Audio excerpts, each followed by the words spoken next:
கர்த்தருடைய பரிசுத்த நாமத்துக்கு மகிமை உண்டாவதாக. யாக்கோபு தன்னுடைய வாழ்க்கை பயணத்தின் ஒரு முக்கியமான பகுதியில் வந்த பொழுது தன்னுடைய தற்போதைய நிலவரத்தை கர்த்தருடைய சன்னிதானத்திலே அவன் தெளிவாக எடுத்து சொல்லுகிற ஒரு சூழ்நிலையை நாம் இப்பொழுது வாசிக்க கேட்டோம்.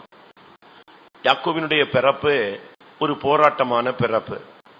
தன் சகோதரனுடைய குதிகாலை பிடித்து கொண்டுதான் அவன் வெளியே வந்ததாக வேதம் சொல்லுகிறது. அவன் பிறந்ததிலிருந்தே அவனுக்கு தான் ஆசீர்வதிக்கப்பட வேண்டும் என்கிற ஒரு மனப்போராட்டம் அவனுக்குள்ளே இருந்தது. ஏனென்றால் மூத்தவனுக்கும் இளையவனுக்கும் வருடக்கணக்காகவோ இல்லாவிட்டால் மாதக்கணக்காகவோ வித்தியாசங்கள் கிடையாது. ஒரு சில வினாடிகள் இல்லாவிட்டால் நிமிடங்கள் என்று சொல்லலாம். இவ்வளவு குறுகிய நேரத்துக்குள்ளே அவன் சேஷ்டபுத்திர பாகத்தை இழந்தான், மூத்தவன் என்ற தன்மையை இழந்தான். இப்படி பல காரணங்கள் அவனுக்கு துவக்கத்திலேயே மனதுல ஒரு பசுமரத்தில் ஆணி அடித்தது போல அவனுக்கு பதிந்து விட்டது. ஆனா அப்படின்னால் அவனுக்கு ஆரம்பத்திலேயே ஒரு டிப்ரெஷன் இருந்தது. அந்த மன போராட்டத்தை இல்லாவிட்டால் அந்த இன்ஃபீரியாரிட்டி காம்ப்ளெக்ஸை போக்குறதுக்காக அவன் எதையாவது செய்து எப்படியாவது முன்னேறணுங்கிற ஒரு மன போராட்டம் அவனுக்குள்ளே எப்பொழுதுமே இருந்தது. ஆனால் தான் சான்ஸ் எப்போ கிடைக்குன்னு அந்த சான்ஸை பயன்படுத்துறதுக்காக அவன் தேடிக்கொண்டிருந்தான், காத்து கொண்டிருந்தான். அப்படி வாய்ப்புகள் கிடைத்த போது அதை நழுவ விடாமல் அதை பயனும் படுத்தி கொண்டான். ஆனால் இப்பொழுது அவனுக்கு அவன் பயன்படுத்தின வாய்ப்புகள் அவனுக்கு உதவி செய்யக்கூடாமல் போன பொழுது தன் தகப்பன், தன் தாய், தன் சகோதரன், தன்னுடைய ஜனம் எல்லாவற்றையும் விட்டு அவன் ஒதுக்கப்பட்டு மற்றொரு இடத்திலே போய் அவன் இணைந்து கொள்ளுகிறான். இப்பொழுதும் அவனை அழைத்த தேவன், அவனை குறித்த ஒரு நோக்கம் உள்ள தேவன் அதை மாற்றாமல் அவனை அந்த அவாந்தர வெளியிலே சந்தித்து கண்டுபிடித்து அவனுக்கு வாக்குத்தத்தங்கள் கொடுத்து அவனுக்கு ஆசீர்வாதத்தை தருவேன் என்று சொல்லி அவனை கைவிடாமல் அந்த இடத்திலும் அவனை பராமரித்து அவனுக்கு ஒரு வாழ்க்கை துணையை கொடுத்து அவனுக்கு பிள்ளைகளையும் சந்ததிகளையும் ஏற்படுத்தி அவனுக்கு நன்மைகளையும் நிறைவுகளையும் அவனுக்கு கொடுத்து அவனை ஒரு ஆஸ்தியும் ஐஸ்வர்யம் உள்ளவனாக மாற்றி மறுபடியும் தன்னுடைய திட்டத்தை நிறைவேற்றும்படியாக பிதாவின் வீட்டை நோக்கி கர்த்தர் அவனை திருப்பினார். நான் உனக்கு சொன்னதை செய்யும் அளவும் நான் உன்னை விட்டு விலகுவதும் இல்லை, நான் உன்னை கைவிடுவதும் இல்லை என்று அவனுக்கு தெளிவாக ஆதியாகமம் 28ஆம் அதிகாரத்தில் தேவன் தெளிவாக அவனுக்கு பேசியிருந்தார். 15ஆம் வசனத்தில் இந்த வார்த்தையோடு அவனோடு பேசியிருந்தார். அந்த தெய்வம் அவனுக்கு உண்மையாக இருந்து 2 பெரிய பரிவாரங்களோடு அவனை திரும்ப கொண்டு வருகிறார். ஒரு தேவனுடைய பிள்ளை இந்த வசனத்தை சாகிற வரைக்கும் உச்சரிக்கணும். ஒரு ஊழியக்காரன் எப்பொழுதும் இந்த வார்த்தையை உச்சரிக்கணும். நீ பாத்திரனா, நீ பாத்திரன் இல்லையா? நாம் எதற்கு பாத்திரராய் இருக்க வேண்டும், எதற்கு பாத்திரராய் இருக்கக்கூடாது, எவைகளுக்கு நம்மை பாத்திரராக இருக்கும்படியாக தெய்வம் அழைத்திருக்கிறார், இவைகளை குறித்து இந்த கால வேளையில தம்முடைய சபையோடும் தம்முடைய ஜனத்தோடும் நம்மோடும் தெய்வம் பேசும்படியாக விரும்புகிறார். நீங்கள் தேவனுடைய வார்த்தையை கவனித்தால் அது ஒரு விதத்தில் உங்களுடைய வாழ்க்கைக்கு நன்மையாக அமையும். முதலாவது, தேவரீர் நீர் எனக்கு பாராட்டின எல்லா தயவுக்கும் நான் எவ்வளவு வேணும் பாத்திரன் அல்ல. முதலாவது, நாம் ஒரு தகுதி அற்றவர்கள் என்கிற ஒரு சிந்தை நமக்கு இருக்க வேண்டும். அது ஊழியக்காரனோ அது விசுவாசியோ யாராக இருந்தாலும் நமக்கு இந்த மார்க்கத்தில் இவ்வளவு பெரிய பரலோக ராஜ்யத்தின் சொந்தக்காரர்களாக மாறும்படியாக நமக்கு இந்த வாய்ப்பு கிடைக்கிறதற்கு நாம் எந்த விதத்திலும் தகுதியுள்ளவர்கள் அல்ல. அதை நாம் சரியான விதத்தில் புரிந்து கொள்ள வேண்டும். அது சும்மா வார்த்தையில் மாத்திரமல்ல, நாம் அதை உண்மையில அடிவயிற்றிலிருந்து ஆழத்திலிருந்து உள்ளத்தின் ஆழத்திலிருந்து நாம் அதை சொல்ல கடமைப்பட்டிருக்கிறோம். தேவரீர் அடியேனுக்கு காண்பித்த எல்லா தயவுக்கும் நான் எவ்வளவு வேணும் பாத்திரன் அல்ல. இதுவரை நம்முடைய வாழ்க்கையில ஒரு குறிக்கப்பட்ட அளவு நாம் பயணப்பட்டிருக்கிறோம். ஒருவேளை நீங்கள் வாலிபர்களாக இருக்கலாம், வயதுபர்களாக இருக்கலாம், குடும்பஸ்தராக இருக்கலாம், பிசினஸ் மேன்களாக இருக்கலாம், ஊழியத்தில் மிகவும் பங்கெடுக்கக்கூடிய ஒரு நபராக இருக்கலாம். இதுவரைக்கும் உங்களுடைய வாழ்க்கையில தேவன் பாராட்டின தயவை பாருங்கள். உங்க முன்னாலேயே ஒருத்தனை கண்டிக்கிறார், உங்க முன்னாலேயே ஒருத்தனை தண்டிக்கிறார், உங்க முன்னாலேயே ஒருத்தனை நியாயம் இருக்கிறார், உங்க முன்னாலேயே ஒருத்தனை தூக்கி வெளியே போட்டுறார். ஆனா அதே இடத்துல கர்த்தர் நம்மை பாதுகாத்து நிலைநிறுத்தி தண்டிக்காமல் கண்டிக்காமல் தூக்கி எறியாமல் அப்படியே அரவணைத்து கொண்டு வருகிறார். என் கண்ணு முன்னாலேயே எத்தனையோ பேர் தூக்கி எரிஞ்சு என் மேல கர்த்தர் தயவை பாராட்டி வருகிறார் என்பதை என் கண் கூட பார்த்திருக்கிறேன்னு சொல்றவங்க கைகளை உயர்த்தி ஒரு அல்லேலூயா சொல்லுங்க. உண்மை. நானே அதை என் கண்ணால பார்த்திருக்கிறேன். இன்னைக்கும் கூட நீங்களும் கூட உங்களுடைய வாழ்க்கையில இதை அனுபவித்திருக்கிறீர்கள். தேவன் நமக்கு பாராட்டின தயவுங்கிறது ரொம்ப வித்தியாசமானது. பைபிள்ல சில வசனங்கள் இருக்கு, வசனம் மாறவே மாறாது, அவ்வளவு கண்டிப்பான வசனங்கள் உண்டு. ஆனா நமக்கு பாத்தீங்கன்னு சொன்னா தேவனுடைய தயவு அதிகமாக இருக்கிறார். ரோமருக்கு நிருபத்துல பவுல் அருமையான ஒரு வார்த்தையை சொல்லுகிறார். ஒரு சிலருக்கு கண்டிப்பை காட்டுகிற தேவன் ஒரு சிலராகிய நமக்கு மிகவும் தயவு பாராட்டினார் என்று அந்த மேன்மையை அழகாக அவர் சித்தரித்து சொல்லுகிறதை நாம் தெளிவான விதத்தில் பார்க்க முடியும். ஒரு சிலருக்கு அவர் மிகவும் கண்டிப்பை காண்பித்தார், ஆனா ஒரு சிலருக்கு பாத்தீங்கன்னா மிகவும் தயவு பாராட்டினார். அது ஒரு பெரிய ஆச்சரியம்.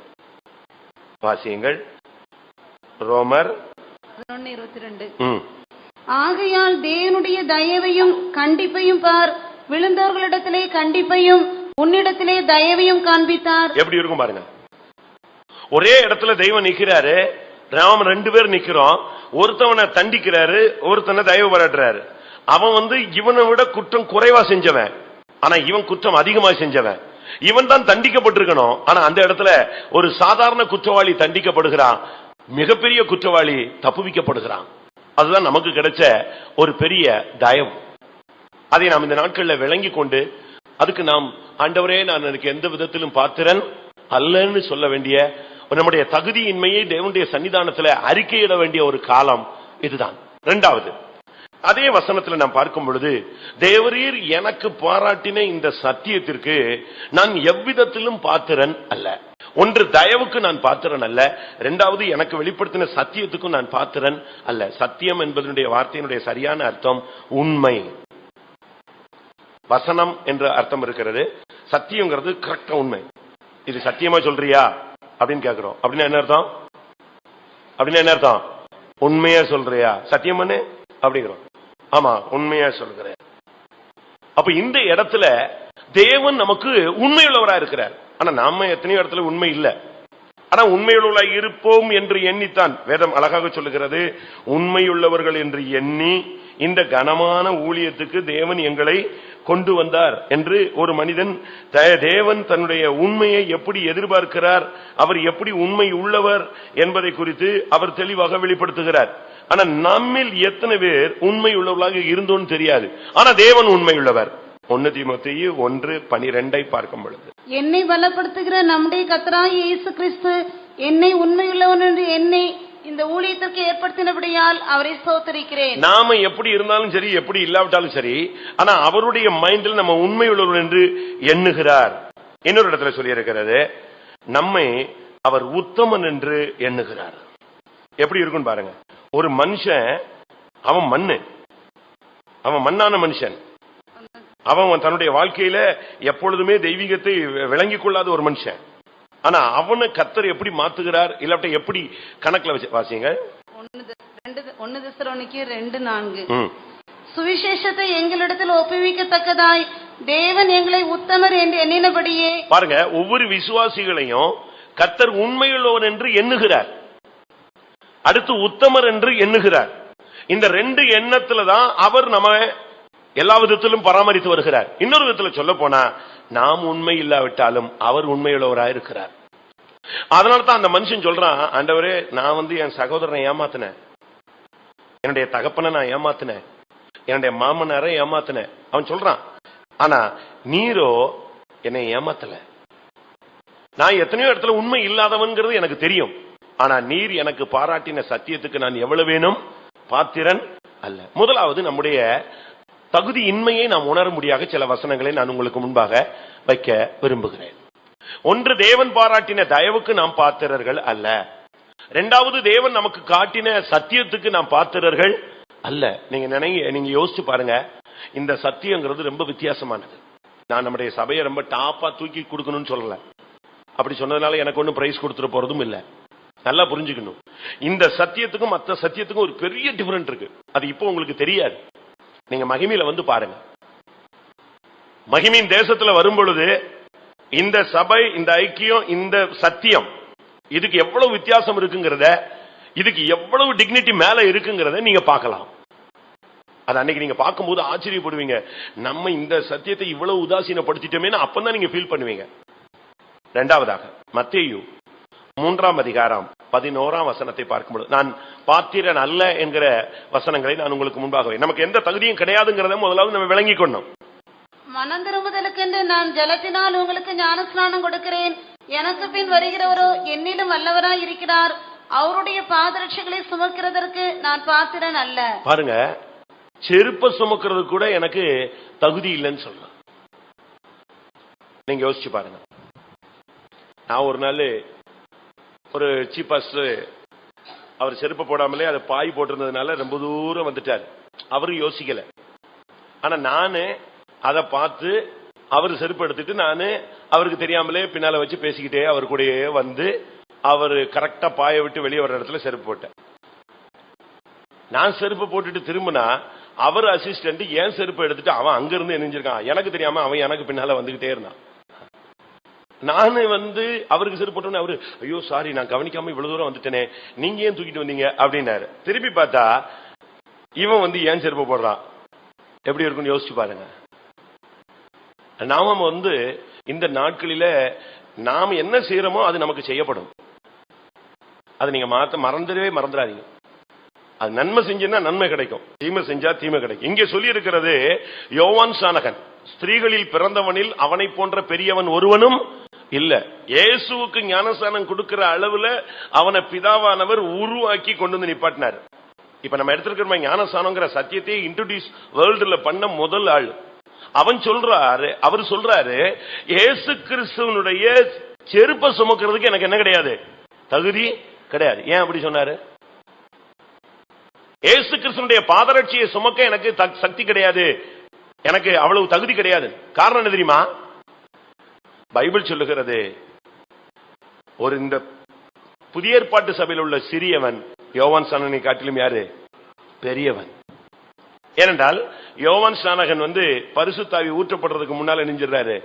இயேசு மரிக்கிறதுக்கு முன்பாக தன்னுடைய ஓட்டத்தை முடிச்சதுனால யோவான் ஸ்நானகன் முதற்கொண்டு பரலோக ராஜ்யம் பலவந்தம் பண்ணப்படுகிறது. எப்படி இருக்கும் பாருங்க. இயேசுவுக்கு ஞானஸ்நானம் கொடுத்தாச்சு. ஆனா பழைய ஏற்பாட்டு காலத்து பரிசுத்தவான்கள் லாஸ்ட் கடைசி ஆள் யாருதான்? அவர்தான். ஆனா அவர் சொல்றாரு, இயேசு கிறிஸ்துவனுடைய செருப்பை சுமக்கிறதுக்கு எனக்கு தகுதி இல்ல. இப்படித்தான் நம்முடைய நிலவரத்தை நாம் உணர வேண்டியது அவசியம். மார்க் 1ஆம் அதிகாரம் 7ஆம் வசனத்துல அதே யோவான் இன்னும் ஒருபடி கூட்டி சொல்லுகிறார். மார்க் 1:7, அவன் என்னிலும் வல்லவர் ஒருவர் எனக்கு பின் வருகிறார், அவருடைய பாதரட்சிகளின் வாரை குனிந்து அவிழ்க்கிறதற்கும் நான் பாத்திரன் அல்ல. செருப்பினுடைய வார அவுத்து விடுறதுக்கு கூட எனக்கு என்ன கிடையாது, செருப்பை சுமக்க கூட வேண்டாம். அந்த செருப்புல போட்டிருக்கிற அந்த ஸ்டாப்ப இழுத்து அவுத்து விடுறது கூட எனக்கு என்ன கிடையாது, தகுதி கிடையாதுன்னு சொல்றாரு. நீங்க மிலிட்டரி ஆபீசர்ஸ் எல்லாம் பாத்தீங்கன்னா, பழைய தளபதிகள் எல்லாம் பாத்தீங்கன்னா, பழைய சிடிஸ் எல்லாம் பாத்தீங்கன்னா, அவங்க அப்படி நிப்பாங்க. அவங்க சர்வாயுத வர்க்கம் தரிசிட்டு நிப்பான். அந்த தளபதிகள் நீங்க பாத்திருப்பீங்கன்னு நினைக்கிறேன், பல படங்கள்ல நீங்க பாத்திருக்கலாம். அவன் அப்படி நின்னா போதும், ஒருத்த வருவான், அவனுடைய மார்க்கவசத்தை கலத்துவான், ஒருத்தன் அவனுடைய ஹெல்மெட்டை எடுப்பான், ஒருத்தன் அவனுடைய கையில் உள்ள கிளவுஸ் எடுப்பான், ஒருத்தன் காலில் உள்ள இதை அவுப்பான். ஒன்னு ஒவ்வொருத்தரும் செஞ்சுக்கிட்டே இருப்பாங்க. அந்த அளவு அவனுக்கு பவர்ஃபுல்லான ஒரு போஸ்டிங் அது. ஆனா இங்க யோவான் ஸ்நானகன் சொல்றாரு, நான் செருப்பை சுமக்கணும்னு கூட இல்ல, அந்த வார அவிழ்க்கிறது கூட எனக்கு என்ன கிடையாது, தகுதி இல்ல. இப்படிப்பட்ட வாழ்க்கை தான் நம்முடைய வாழ்க்கை. நாம் இவைகளுக்கு கூட எந்த விதத்திலும் பாத்திரர்கள் அல்ல. மத்தேயு எழுதின சுவிசேஷம் 8ஆம் அதிகாரம் 8ஆம் வசனத்தை பார்க்கும் பொழுது, 100க்கு அதிபதி பிரதியுத்தரமாக, ஆண்டவரே, நீர் என் வீட்டுக்குள் பிரவேசிக்க நான் பாத்திரன் அல்ல. அவன் பாருங்க, இயேசு தன்னுடைய வீட்டுக்குள்ள வர்ற அளவுல தனக்கு புனித தன்மை இல்ல. என்னுடைய வீடு ஒரு பரிசுத்த ஸ்தலம் கிடையாது, என்னுடைய வீடு ஒரு ஜப வீடு கிடையாது, என்னுடைய வீடு ஒரு தெய்வீகமான ஸ்தலம் அல்ல, என்னுடைய வீட்டுல துதித்தலோ ஜெபித்தலோ தெய்வீகமான எந்த அனுபவம் கிடையாது. நான் ஒரு 100க்கு அதிபதி, நான் ஒரு ரஃப்பான ஆளு, நியாயமோ அநியாயமோ கட்டளைக்கு கீழ்ப்படிந்து செயல்படக்கூடியவன். என் வீட்டுல அந்த புனிதமான மனிதனுடைய கால் படுறதுக்கு எனக்கு எந்த தகுதியும் இல்லைன்னு சொல்றான். யோசிச்சு பாருங்க, நம்முடைய நிலவரம் என்னன்னு யோசிச்சு பாருங்க. நாம் எந்த விதத்திலும் தகுதி உள்ளவர்கள் அல்ல. அதனாலதான் ஒரு இடத்துல ஆண்டவர் சொல்றாரு, நான் அவனை மண் என்று நினைச்சுகிறேன், மண் என்று நினைவு கூறுகிறேன். நம்ம ஒரு சும்மா ஒரு களிமண் மாதிரி, ஒண்ணுமே இல்ல. நீங்க பாருங்க, இவ்வளவு பெரிய மின்சாரம் செயல்படுது, எல்லாம் இருக்கு. எல்லாத்துக்கும் கடைசியில் நீங்க போய் பாத்தீங்கன்னா அங்க ஒன்று ஃபியூஸ் போட்டு வச்சிருப்பான். எவ்வளவு பெருசா இருக்கும்? ஒரே ஒரு கம்பி.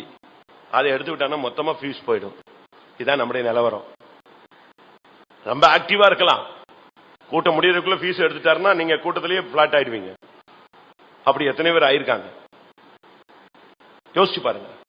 நமக்கு எந்த விதத்திலும் நாம் தகுதி உள்ள அந்த ஒரு மனுஷன் சொல்றான், ஒரு நூற்றுக்கதிபதி சொல்றான், என்னுடைய வீட்டுல இயேசு கால் வைக்கிற அளவுக்கு எனக்கு எந்த தகுதியும் இல்ல. அதே மனுஷன் லூக்கா 7ஆம் அதிகாரம் 7ஆம் வசனத்துல இன்னொரு வார்த்தையை சொல்றான், தன்னுடைய தகுதியின்மையை இன்னொரு விதத்துல சொல்றான். நான் உம்மிடத்தில் வரவும் என்னை பாத்திரனாக எண்ணவில்லை. நான் அவற்றை ரிக்வெஸ்ட் பண்றதுக்கோ பிரேயர் பண்றதுக்கோ அவர் சந்நிதி முன்னால நிக்கிறதுக்கோ எனக்கு எந்த தகுதியும் கிடையாது. ஏசாயா எழுதின தீர்க்க தரிசன புஸ்தகத்துல 6ஆம் அதிகாரத்துல நீங்கள் சேராபீன்களுடைய நிலவரத்தை பாத்தீங்கன்னா, அந்த சேராபீன்களுக்குள்ள ஒருத்தன் பறந்துகிட்டே இருந்தானா, ஒருத்தன் இல்ல அநேகர் பறந்துகிட்டே இருக்காங்க. அந்த பறந்துகிட்டு இருக்கிறவங்களுடைய நிலவரத்தை நீங்க பாத்தீங்கன்னா, அவங்களுக்கு ஒருத்தனுக்கு எல்லாருக்குமே அவ்வாறு செட்டைகள். 6ஆம் அதிகாரம் 2ஆம் ஏசாயா 6:2. சேராபீன்கள் அவருக்கு மேலாக நின்றார்கள், அவர்களில் ஒவ்வொருவனுக்கும் அவ்வாறு செட்டைகள் இருந்தன. அவனவன் 2 சட்டைகளால் தன் தன் முகத்தை மூடி, 2 சட்டைகளால் தன் தன் கால்களை மூடி, 2 சட்டைகளால் பறந்து. பாருங்க, சேராபீன்கள் என்கிற தேவதூதர்கள், இல்லாவிட்டால் பரலோகத்தில் உள்ள ஜீவிகள், பரலோக ஜீவிகள். அந்த தேவதூதர்களுடைய கூட்டத்தில், சேராபீன்களுடைய கூட்டத்தில் உள்ளவங்களுக்கு 6 செட்டைகளை கொடுத்திருந்தார். 2 செட்டைகளில் அவர்கள் பறந்து கொண்டிருந்தார்கள். 2 செட்டைகள்ல முகத்தை மூடிட்டாங்க. ஏன்னா ஒருவரும் சேரக்கூடாத ஒளியில் வாசம் பண்ணுகிற தேவனை பார்க்க எங்களுக்கு என்ன கிடையாது, எந்த தகுதியும் கிடையாது. அடுத்து 2 செட்டைகளால் தங்களுடைய பாதங்களையும் மூடிக்கொண்டார். பறந்துகிட்டு தான் இருக்காங்க, ஆனா பாதங்களை மூடிட்டாங்க. காரணம் என்ன? அவருடைய சந்நிதியில நிக்கிறதுக்கு கூட எங்களுக்கு என்ன கிடையாது, தகுதி கிடையாது. அந்த அளவு தங்களுடைய உண்மையான தகுதியின்மையை உணர்ந்து முகத்தை மூடி கால்களினால தன்னுடைய செட்டைகளினால் பாதங்களை மூடிக்கொண்டு பறந்து கொண்டு சேனைகளின் கர்த்தர் பரிசுத்தர் பரிசுத்தர் பரிசு, இதேதான் அவங்க சொல்லிக்கிட்டே இருப்பாங்க. ஒருத்தர் பார்த்து சொல்ற ஒரே வார்த்தை இதுதான். ஏனென்றால் அவர் நித்தியானந்த தேவன், சர்வ வல்லமுள்ள தேவன். அவருக்கு முன்னாக நிக்கிறதுக்கு துவேவ தூதர்களுக்கு எந்த தகுதியும் கிடையாதுங்கிற அந்த அளவு தங்களை பாத்திரன் அல்ல என்று அவர்கள் உணர்ந்து கொண்டார்கள். லூக்கா எழுதின சுவிசேஷம் 15ஆம் அதிகாரம் 19ஆம் வசனத்துல இளைய குமாரனுடைய வார்த்தையை பாருங்கள். இனிமேல் உம்முடைய குமாரன் என்று சொல்லப்படுவதற்கு நான் பாத்திரன் அல்ல. பாருங்க, எல்லாத்தையும் அழிச்சு வேசித்தனம் பண்ணி தன் சொத்துக்களை இஷ்ட போல அழிச்சு நஷ்டப்படுத்தி பாவத்தில் உழன்று சரீரத்தை கெடுத்து மனதை கெடுத்து ஆத்மாவை கெடுத்து பன்றிகள் கூட்டத்தில் போய் மேய்க்கக்கூடியவனாய் மாறி ஒரு நிர்பந்தமான நிலவரத்துக்கு போன பிறகு அவன் சொல்றான், நான் உம்முடைய குமாரன் என்று சொல்லுவதற்கு எனக்கு என்ன இல்ல, எந்த தகுதியும் இல்ல. யோசிச்சு பாருங்க. இதே அனுபவத்தை பவுல் பேசும் பொழுது எப்படி பேசுகிறார்? 1 கொரிந்தியர் 15ஆம் அதிகாரம் 9ஆம் வசனம். நான் அப்போஸ்தலர் எல்லாரிலும் சிறியவனாய் இருக்கிறேன். தேவனுடைய சபையை துன்பப்படுத்தினதினாலே நான் அப்போஸ்தலன் என்று பெயர் பெறுவதற்கும் பாத்திரன் அல்ல. நான் ஒரு ஊழியக்காரன் சொல்றதுக்கு எனக்கு எந்த தகுதியும் இல்லைன்னு அவர் சொல்றார். என்னுடைய ஜீவிதத்தில் எத்தனையோ விசை பின்மாற்றங்களும் தோல்விகளும் விடுகைகளும் தடுமாற்றங்களும் வந்தபடினால் அவர் சொல்றாரு, நான் அப்போஸ்தலன் என்று சொல்லுகிறதற்கு நான் பாத்திரன் அல்ல. யாக்கோபு சொல்லுகிறான், நீர் எனக்கு பாராட்டின தயவுக்கும் நீர் எனக்கு காண்பித்த எல்லா சத்தியத்துக்கும் நான் எவ்வளவேனும் பாத்திரன் அல்ல. நான் ஒரு சர்ச்சில், நான் இருந்த சர்ச்சில் ஒரு பெரிய வசதி உள்ள ஒரு சகோதரர் இருந்தார். ஊழியத்திற்காக அவர் சொன்னதை அவர் செய்தது சொல்லக்கூடாது, சொன்னா பிரமிப்பா இருக்கும். அந்த அளவு நான் இருந்த காலங்களில் ஊழியத்துக்கு அதிகமாய் செலவழிச்சாரு. லட்சங்கள் அல்ல, அதெல்லாம் தாண்டி போன ஒரு அனுபவம். அந்த அளவு ஊழியத்துக்கு கொடுத்தாரு. அவர் ஒரு கம்பெனி இது பண்ணும்போது அங்க வாசல்ல தொங்க விட்டு இருந்த வசனம் இதுதான், தேவரீர் எனக்கு பாராட்டு. ஏன்னா அந்த ஊருக்கு வரும்போது அவர் சாப்பாடு இல்லாம வேலை இல்லாம ஒரு கம்பெனில 9 ரூபாய்க்கு ஏதோ ஒரு சம்பளத்துக்கு வேலைக்கு வந்து சேர்ந்து இன்னைக்கு அந்த ஊர்ல ஒரு பெரிய முக்கியஸ்தரா மாறி இருக்கும்போது அந்த கம்பெனியை பாச ஜோயல் அவர்கள் வந்து திறக்க வரும்பொழுது வெளியே போட்டிருந்த கட் அவுட் இதுதான், பிளக்ஸ் போர்டு. இதே வசனம் தான். தேவரீர் நீர் எனக்கு காண்பித்த எல்லா தயவுக்கும் எல்லா சத்தியத்துக்கும் நான் எவ்வளவு வேணும் பாத்திரன் அல்ல. அதுதான் அங்க தொங்க விட்டுருந்தோம். உண்மை. தேவன் நமக்கு பாராட்டின செயல்கள் நீங்க யோசிச்சு பாருங்க. வீட்டுல போனா உட்கார்ந்து சிந்திச்சு பாருங்க. இப்ப நீங்க போய் உங்க பிள்ளைகளுக்கு நான் அப்படி இருந்தேன் இப்படி இருந்தேன் கர்த்தர் எனக்கு பாராட்டினார்னா, இந்த ஆளு எப்ப பார்த்தாலும் பழைய கதையே பேசிக்கிட்டு இருக்கான்னு உங்களை உதாசீனப்படுத்துவாங்க. பழைய தாய்மாரு தகப்பன்மாரு நாங்க அப்படி பண்ணோம், பழைய ஊழியக்காரங்க கூட ஊழியத்துல அப்படி பண்ணோம்னா, அந்த காலத்துல அப்படி பண்ணீங்க, அந்த காலத்துல ஏசு கழுதில போனார், இப்ப கழுதில போறாரு, இப்ப சும்மா இருமா. அதாவது பழைய காலத்து பாடுகள் வேதனைகள் எல்லாம் இப்ப உள்ள சந்ததிக்கு என்ன செய்யாது, புரியாது. இப்ப நீங்க உங்க பிள்ளைகளுக்கே சொல்லி பாருங்களா, நாங்களாம் அந்த காலத்துல நடந்து போனேன்னா அன்னைக்கு வண்டி இல்ல அதனால நடந்து போனேன், இன்னைக்கு வண்டி இருக்குல்ல அப்படிமா. ஏன்னா இப்ப உள்ள ட்ரெண்டே வேற. இவர்களுக்கு இந்த தகுதியின்மை தெரியாது. ஆனா நாம் எவைகளுக்கு நாம் தகுதி உள்ளவர்கள் என்பதை பாத்திரராக நடக்க வேண்டும் என்பதை நாம் புரிந்து கொள்ள வேண்டியது அவசியம். இப்படியே நம்ம ஒண்ணுமே தகுதி இல்லைன்னு இருந்தா நம்முடைய நிலவரம் எப்படி இருக்கும் தெரியுமா? நாம எங்க போய் நிப்போம்னு யோசிச்சு பாரு. ஆனா கர்த்தர் நம்மை பாத்திரவான்களாக சில காரியங்கள்ல பாத்திரவான்களாய் நடக்கும்படியாக தேவன் நம்மில் எதிர்பார்க்கிறார். நம்ம இப்படியே நம்முடைய நிலவரத்தில் நாம் போய்கொண்டிருப்போமானால் நாம் எல்லாருமே தகுதி இல்லை, உண்மையான தகுதி இல்லைன்னு நமக்கு தெரியும். ஆனா இன்னொரு விதத்துல பாத்தீங்கன்னு சொன்னா நம்ம எதுக்கு பாத்திரவான்கள்? தேவன் 2 காரியத்துக்கு நம்மை பாத்திரவான்கள் என்று சொல்கிறார்.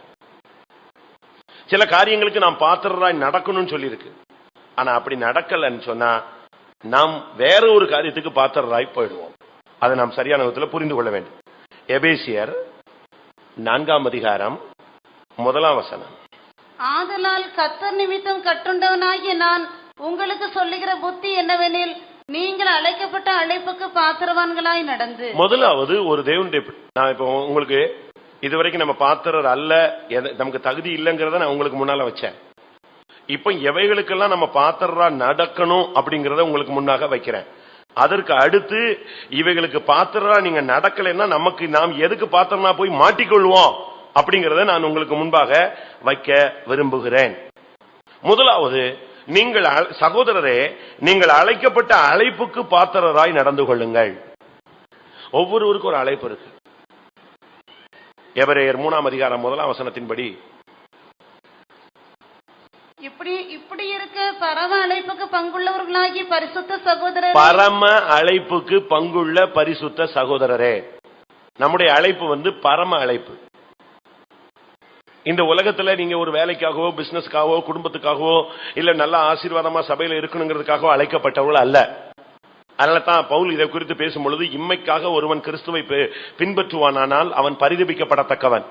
அதனால நம்முடைய அழைப்புங்கிறது பரம அழைப்பு, பரலோக ராஜ்யத்தினுடைய அழைப்பு.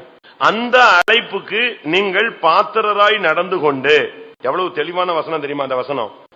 சகோதரரே நீங்கள் அழைக்கப்பட்ட அழைப்புக்கு பாத்திரராய் இருந்து மிகுந்த மனத்தாழ்மையும் சாந்தமும் நீடிய பொறுமையும் உடையவர்களாய் அன்பினால் ஒருவரை ஒருவர் தாங்கி சமாதான கட்டினால் ஆவியின் ஒருமையை காத்துக் கொள்வதற்கு ஜாக்கிரதையாயிருங்கள்.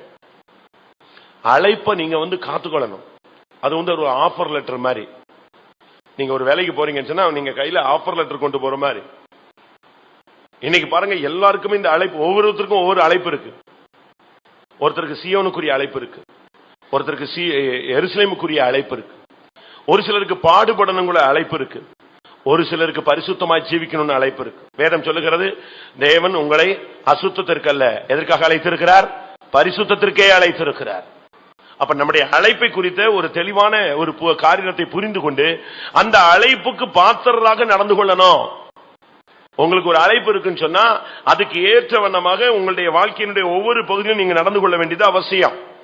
பிலிப்பியர்களின் நிருபம் 1ஆம் அதிகாரம் 27ஆம் வசனத்தை பார்க்கும் பொழுது, பிலிப்பியர் 1:27, நான் வந்து உங்களை கண்டாலும் நான் வராமல் இருந்தாலும் நீங்கள் ஒரே ஆவியிலே உறுதியாய் நின்று ஒரே ஆத்மாவினாலே சுவிசேஷத்தின் விசுவாசத்திற்காக கூட போராடி எதிர்க்கிறவர்களால் ஒன்றிலும் அருளாதிருக்கிறீர்கள் என்று உங்களை குறித்து நான் கேள்விப்படும்படி எவ்விதத்திலும் நீங்கள் கிறிஸ்துவின் சுவிசேஷத்திற்கு பாத்திரராக மாத்திரம் நடந்து கொள்ளுங்கள். இரண்டாவது, ஒன்று உன்னுடைய அழைப்புக்கு பாத்திரனாய் நீ நடக்கணும். இரண்டாவது, நீ மிரண்டு போயிடக்கூடாது. அதனால் சொல்லி இருக்கிறது, எதிர்க்கிறவர்களால் ஒன்றிலும் நீங்கள் மருளாதிருப்பது. அப்படின்னா என்ன அர்த்தம்? மிரண்டு போகாமல் இருக்கணும். என்ன வந்தாலும் நீங்கள் சுவிசேஷத்திற்காக பாத்திரராக நடக்கணும். சுவிசேஷத்துக்கு மாறாக நீங்கள் நடக்கவே கூடாது. சுவிசேஷம் என்பது நற்செய்தியை காண்பிக்கிறது. சுவிசேஷம் என்பது ரட்சிப்பை காண்பிக்கிறது. சுவிசேஷம் என்பது ஒரு விடுதலையை காண்பிக்கிறது. சுவிசேஷம் என்பது ஒரு மனிதனுடைய மீட்பை காண்பிக்கிறது. சுவிசேஷம் என்பது தேவனுடைய பாதையிலே நடக்கும் ஒரு அனுபவத்தை காண்பிக்கிறது. இங்கே நாம் பார்க்கும் பொழுது, எவ்விதத்திலும் நீங்கள் கிறிஸ்துவின் சுவிசேஷத்துக்கு பாத்திரராக நடக்க வேண்டும். சுவிசேஷத்துக்கு மாறா, ரட்சிப்புக்கு மாறா நீங்க எங்கேயும் நடக்க வேண்டாம். நடந்துடாதீங்க.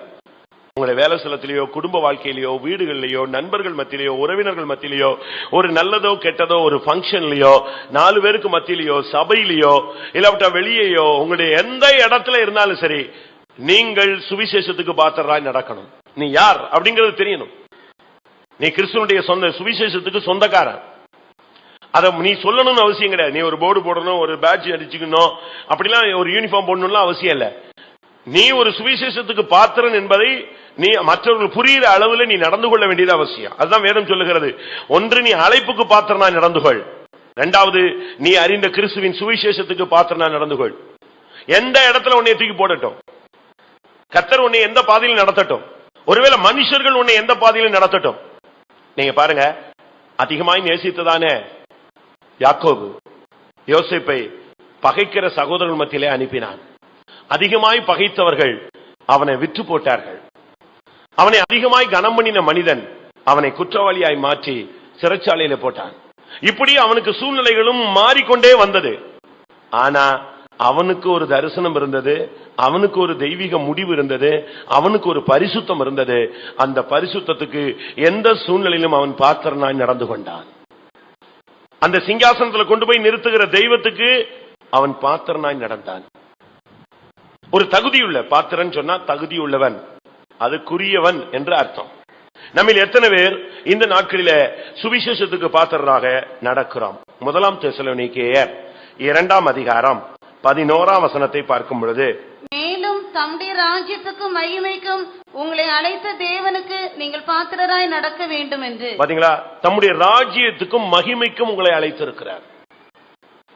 இந்த உலகத்துக்காக உங்களை அழைக்கவே இல்லை. இந்த உலகத்துல உங்களுக்கு ஒரு நல்ல போஸ்டிங், நல்ல ஆசீர்வாதம், நல்ல செழிப்பு, இதுக்காக தேவன் உங்களை அழைக்கவில்லை. இது உலகத்துக்குரியது. நீங்கள் தேவனுடைய ராஜ்யத்தை தேடுங்கள், இவைகள் எல்லாம் உங்களுக்கு கூட கொடுக்கப்படும். எல்லாம் உன்னை தேடி வரும்.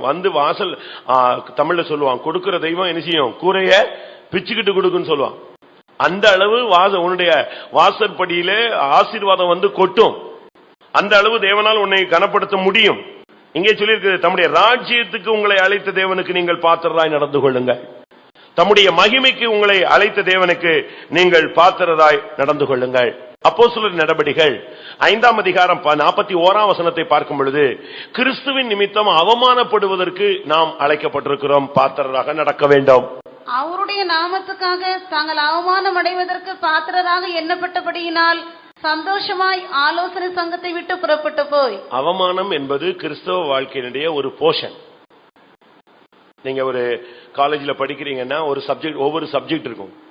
ஒன்னு மேஜர், ஒன்னு ஆன்சிலரி, அப்படிலாம் வித்தியாசம், லாங்குவேஜ் இப்படிலாம் இருக்கு. இதே போல ஒரு கிறிஸ்தவன் பரலோகத்துக்கு போகிறான், அவனுடைய அழைப்பு நல்லா இருக்கு, அவனுக்கு சீயோனோ எருசலேமே தேவன் கொடுக்க போறாருன்னு சொன்னா, அவன் படிச்சுக்கிட்டு அந்த பாதையில போகும் பொழுதே அவனுக்கு ஒரு போர்ஷன் சப்ஜெக்ட் எது? அவமானம், வேதனையை சுமப்பது, பாடுகளை படுவது, இல்லாததை அவன் மேல சொல்றது, அவன் பார்க்காதது, அவன் நிக்காதது, அவன் செய்யாதது, அவன் தலையே இடாதது, சம்பந்தமே இருக்காது.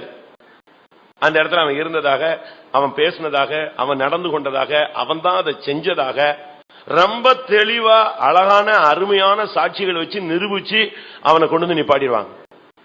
எப்படி இருக்குன்னு யோசிச்சு பாருங்க. நான் உங்களுக்கு சொல்லியிருப்பேன்னு நினைக்கிறேன், பாஸ்டர் ஜோயல் சொன்னது. ஒரு விசுவாசிக்கு விரோதமா ஒரு 3 பேர் பிளான் பண்ணி அந்த ஆபீஸ்ல அவனை ஒண்ணு இல்லாம ஓச்சிட்டாங்க மொத்தமா. 3 பேரும் கள்ளசாட்சி சொல்லி பொய் சாட்சி சொல்லி நாங்க இவன் தப்பு செய்யும் போது பார்த்தோம் அப்படின்னு சொல்லி டிபார்ட்மெண்ட் ரீதியா அவனுக்கு ரிப்போர்ட் கொடுத்து கடைசியில் அவனுடைய வேலையை சஸ்பெண்ட் பண்ண வச்சு அவனை கோர்ட்ல கொண்டு வந்து இழுத்து விட்டாங்க. எப்படி இருக்கும்னு யோசிச்சு பாருங்க. இந்த மனுஷனுக்கு இது நல்லதும் தெரியாது கெட்டதும் தெரியாது, இவனுக்கு ஒண்ணுமே இல்ல, சஸ்பெண்ட் ஆகி போச்சுன்னு சொல்லி டெய்லி பைத்தம் வருவான். இவனை பார்த்த உடனே பாஸ்டர் டென்ஷன் ஆயிடுவார். என்னடா இந்த ஆள் வந்துட்டான சோத்திரம், என்ன பண்றது? அவனுக்கு என்ன சொல்றது? கத்தர் யுத்தம் செய்வார் தான் நிச்சய முடியும், சொல்ல முடியும். அவனுக்கு வேலை போயிடுச்சு. அவன் வேற எங்கேயும் போக தெரியாது. நம்ம அப்படி ட்ரைனிங் கொடுக்கல. எங்கதான் போய் சொல்லி ட்ரைனிங் கொடுத்துருக்கோம்? உன் பிரச்சனைக்கு எங்க போ, தேவ சமூகத்துக்கு போனா பைபிள்னு சொல்லுது. நம்மளும் அப்படித்தான் ட்ரைனிங் கொடுத்துருக்கோம். என்ன பண்ணுவான் அந்த மனுஷன்? அவனை பார்த்த உடனே இவருக்கு பக்குங்க, ஐயோ இன்னும் வேலை கிடைக்கல போல் இருக்கு, இன்னும் கோர்ட்டு கிளியர் ஆக போல் இருக்கு, அவன் விட மாட்டேங்கிறானே நம்மளன்னு. கடைசியில் என்ன நடந்துச்சு? அவனுக்கு ஹியரிங் வந்துச்சு, என்கொயரி வந்துச்சு கோர்ட்ல. கோர்ட்டுக்கு போய் நிக்கிறான். இவன் பாஸ் ஏறி போய் தடுமாறி போய் நின்றுட்டான். ஐயோ ஆண்டவரே, இன்னைக்கு இந்த 3 பேரும் எழுப்பி நின்று என்ன செய்ய போறான்? நமக்கு என்னெல்லாம் சொல்ல போறானோ? வேலை சஸ்பெண்ட் ஆனது பரவாயில்ல, இனி வேலையை நெஞ்சிடும் போயிடும். ஏன்னா கோர்ட்டு படி 1 2 சாட்சி இருந்தா என்ன செய்யும்? இடிச்சிடும். இவன் போய் நின்னா இவன் கேஸ் வர்றதுக்கு கொஞ்சம் டைம் ஆச்சு. கொஞ்ச நேரம் கழிச்சு இவன் பேர் வந்து கூப்பிட்டாங்க. இவர் போய் குற்றவாளி குண்டுல ஏறிட்டாரு. இப்ப ஆப்போசிட் டீம் என்ன செய்றாங்க? கூப்பிடுறாங்க. 3 பேர் பேரையும் சொல்லி கூப்பிடுறாங்க, அவங்க வக்கீலையும் கூப்பிடுறாங்க. 3 பேர் பேரையும் சொல்லி அவன் வெளியே வந்து அந்த ஆள் கத்தி கத்தி பார்த்துட்டு போறான். அமீனா ஒன்னும் நடக்கல. கடைசியில் அவங்க லாயர் வந்து ஏறிட்டாரு. என்னன்னாரு? சாரின்னு சொன்னார். என்ன? வர்ற வழியில ஆக்சிடென்ட்ல 3 பேரும் செத்துட்டாங்கன்னு சொன்னார். எப்படி இருக்கும் ஜட்ஜ்மெண்ட்? வர்ற வழியில 3 பேரும் ஆக்சிடென்ட்ல செத்துட்டாங்க சார், சாரி, இந்த கேஸை நான் வந்து வித்ட்ரா பண்றேன், வாபஸ் வாங்கிடுறேன். ஜட்ஜி சொன்னாரு, நான் தீர்க்கிறதுக்கு முன்னால யார் தீர்த்து விட்டார்? இறைவன் தீர்த்து விட்டான், முடிச்சிட்டார். எப்படி இருக்குன்னு யோசிச்சு பாருங்க. தேவன் நீ அவமானப்படுறதுக்கு ஒப்பு கொடுக்கிறாருன்னு சொன்னா உன்னை அவமானப்படுத்துறவனுக்கு முடிவு கட்ட போறாருன்னு அர்த்தம். அதான் அதனுடைய சிம்பலை நீங்க புரிஞ்சுக்கணும். நீ ஒரு தப்பு செய்யறன்னா நீ விதைக்கிற, இன்னொருத்தன் தப்பு செய்யறான்னா அவன் விதைக்கிறான். விதைச்சவன் என்ன செய்வான்? நிச்சயமா இருப்பான். நாம் இந்த நாட்கள்ல அவமானப்படுவதற்கு பாத்திரர்கள். என்னை பத்தி எவ்வளவோ கெட்ட பேர் வாங்கியிருக்கிறாங்க. அப்பெல்லாம் ரொம்ப சின்ன வயசு. இப்ப இருந்தா நான் ஏறி மிதிச்சுட்டு போயிடுவாங்க, எதையும் பத்தி கவலைப்படாம போயிடுவேன். அப்பெல்லாம் என்ன பண்ணுன்னு தெரியாது. பின்னாலையும் போக முடியாது, முன்னாலையும் போக முடியாது, யார்த்தையும் போய் பேச முடியாது, நியாயம் சொல்ல முடியாது. என்ன போய் சொல்லி எந்த நியாயம் எடுபட போகுது? பைபிள் சொல்லியிருக்கு, நியாயம் என்ன செஞ்சிருச்சு? தள்ளுண்டு போயிருச்சு. கூட இருக்கிற சிஸ்டர்ஸுக்கு என்ன பண்ணணும்னே தெரியாது. அவங்க இப்படி பார்ப்பாங்க, ஐயோ இந்த பிரதர் என்ன ஆக போறானோ, போயிடுவானோ, நிப்பானோ, விழுந்துருவானோ, உடஞ்சிருவானோ, என்ன செய்ய போறாரு? 10 மணி ஜெபம் முடிஞ்சிருச்சு, இவன் ரூமுக்கு போக மாட்டேங்கிறானே, இவன் தூங்க போக மாட்டேங்கிறானே, என்ன பண்ணிடுவானோ. எனக்கு என்ன பண்றது? எங்க போறது? ஆண்டவர் நம்பி வந்தாச்சு, இத்தனை வருஷம் ஓடியாச்சு, என்ன பண்றது? அப்படியே இந்த சிங்கம் கூண்டுக்குள்ள சுத்திக்கிட்டு இருக்குமே, அதே மாதிரி எதுக்குள்ள விசுவாச வீட்டுல சுத்திக்கிட்டே இருப்பேன். அந்த ரோட்ல ஒரு போஸ்ட் உண்டு, அதை ஒட்டி நம்ம காம்பவுண்ட் சுவர் இருக்கும், அதுல போய் கையை ஊனிட்டு அப்படியே நிக்கிறது. என்ன பண்றது? இப்படி நம்ம மேல சொல்லிட்டாங்களே, இப்படி எழுதி போட்டாங்களே, இப்படி பண்ணிட்டாங்களே, என்ன பண்றது? எப்படி போய் நம்ம நிரூபிக்கிறது? யாருன்னு தெரிஞ்சாதானே நம்ம நிச்சய முடியும். அம்பு எங்க இருந்து வருதுன்னு தெரிஞ்சாதான் அம்பு எய்தவனை போய் நிச்சய முடியும், பார்க்க முடியும். அம்பு எய்தவனே தெரியாது, எங்கிட்ட இருந்து வந்துச்சுன்னே தெரியாது. என்ன பண்றது?